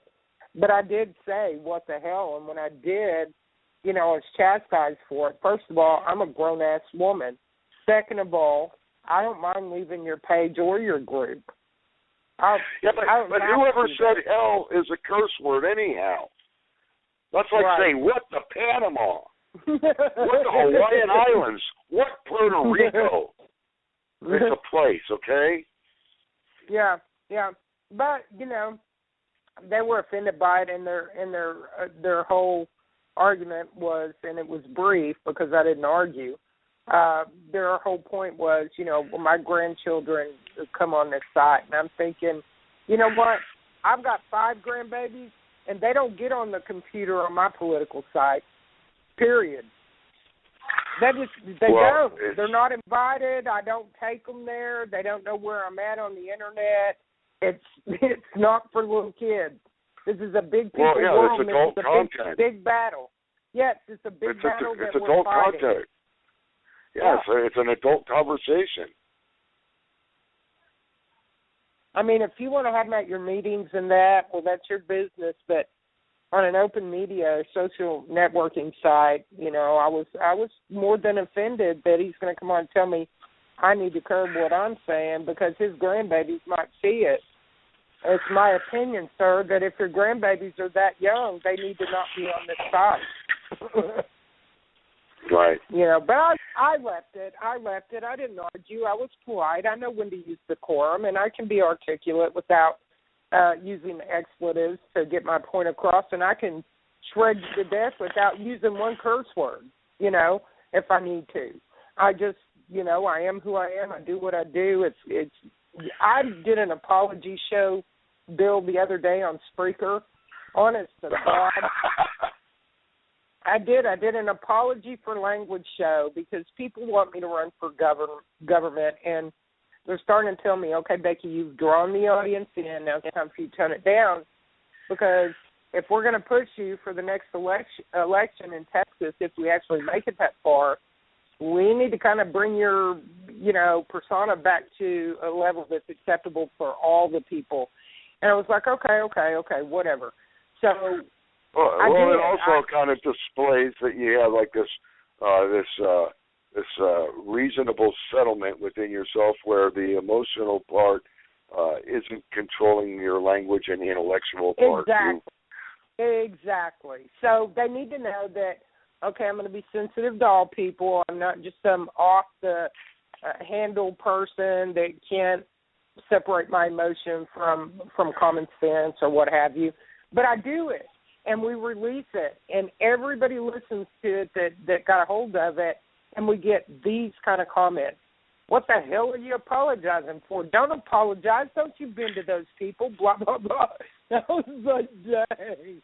We got more comments telling me, what am I doing, like I'm being spineless or something, and I'm really not. It was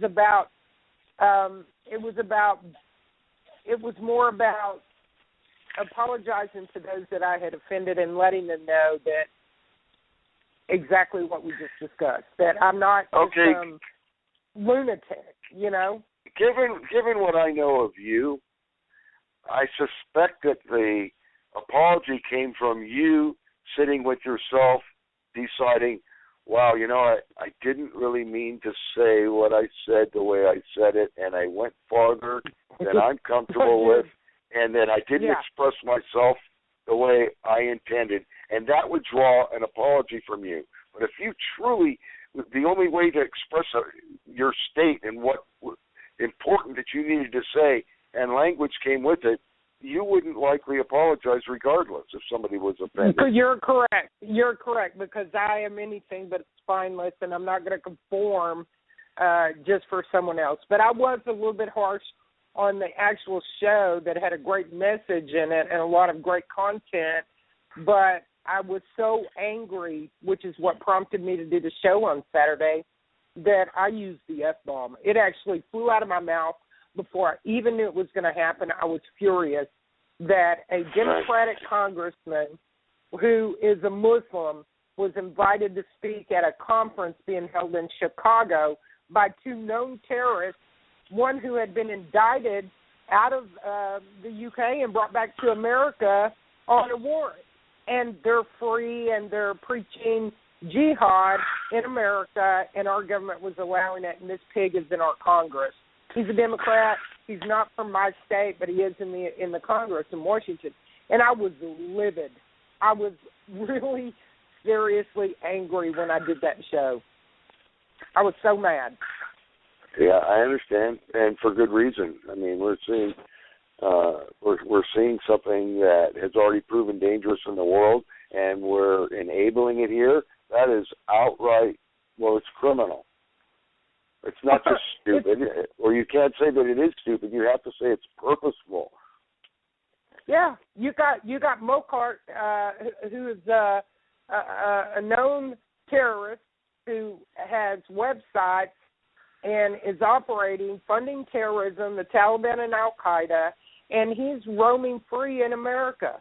And he's already been convicted in the UK and brought back to America, indictment right here in America. And they're running conferences preaching jihad and funding terrorism, and they're left to roam freely and be given everything in America, while we, the American citizens, the patriots, are being called domestic terrorists and being monitored and no-fly, and we're on the no-fly list. You know what I'm saying? We're being harassed. They're messing with our phones. They're confiscating my radio shows, and they're calling me a terrorist? Really? Really? Well, these guys better start. Yeah, these guys better start demonstrating even the slightest semblance of the primary responsibility that we as Americans are concerned with, and that's our safety and well-being, our security. And given the state of affairs in the world and the fact that these jihadists have already called the caliphate, they've already sworn that we're included as their great enemy, to exercise this jihad upon. They've already threatened us. The fact that we don't have our borders closed right now because we're suffering a crisis of many sorts in America right now, and that they don't cut off all immigration that isn't already in the legitimate process. You know, people that came in like many of our ancestors have, and did the process correctly, well, with however long it takes, to complete it, and the schooling that they need, and the tests that they have to pass. Aside from the people that are already legitimately been vetted who are in the system, everybody else is sorry, done, over. And for however many years it takes for us to get ourselves and the world stabilized, we don't allow further immigration. And we shut the dam. And if we're going to have travelers, how many Americans have complained when they've gone to all of these places in Europe for their vacations that they had to comply in entry with the people of those countries? Exactly. What the hell is the problem where we have the same thing here, but otherwise we just won't allow it? And given the state with some of these countries that aren't resolving the problem or able to on their side, we might just not be able to allow those passports or travel from those areas, period, at least for a while. Right. You're right. It could be decades. Well, there's supposed to be a limit for every country, the number of people that are allowed in to America. They have chosen to ignore that. Since 1973, these borders have been open. They've been pouring these Muslims through by the tens of thousands daily on ships and in the air, on airlines. They've been moving them in. For them to tell us there's only 70 ISIS members in America, the friggin' lying. I got that many in Arlington. Oh, I got that many in Arlington, Texas. What are you, retarded? Not you, but you have more than that there. Yeah. Oh yeah. Right here in my own city. Hell, UTA's down the street. 3/4 of the student body at the University of Texas in Arlington is actually foreign students. 3/4. Or what's their other little clever way of going about doing things? Well, let's craft it. These people aren't declared as ISIS, but we have these other 612 groups with 77,000 Islamic extremists that we know of just in this one category, but we'll just call them by all these other names.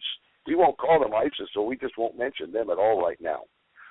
Of course, they're communicating with ISIS, and they'll be immediately linked with ISIS as soon as anything starts. Well, absolutely.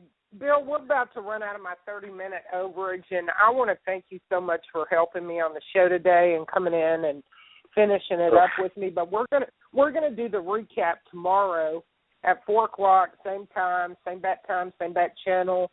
Tomorrow is Rage. Get it off your chest. Bring all your information to the table. Open up the mic. Let's do it. Friday. We're just going to go ahead and recap.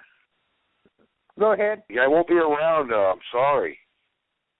Oh, man, that sucks. Are you cheating on me again? I am, but it's with guys, so the cheating will be backslapping and laughing. Well, you enjoy it. I'm actually going to a free concert if the weather allows it tomorrow here in my own city. We have Soul Asylum. It's an older group, and I happen to be a fan of Soul Asylum.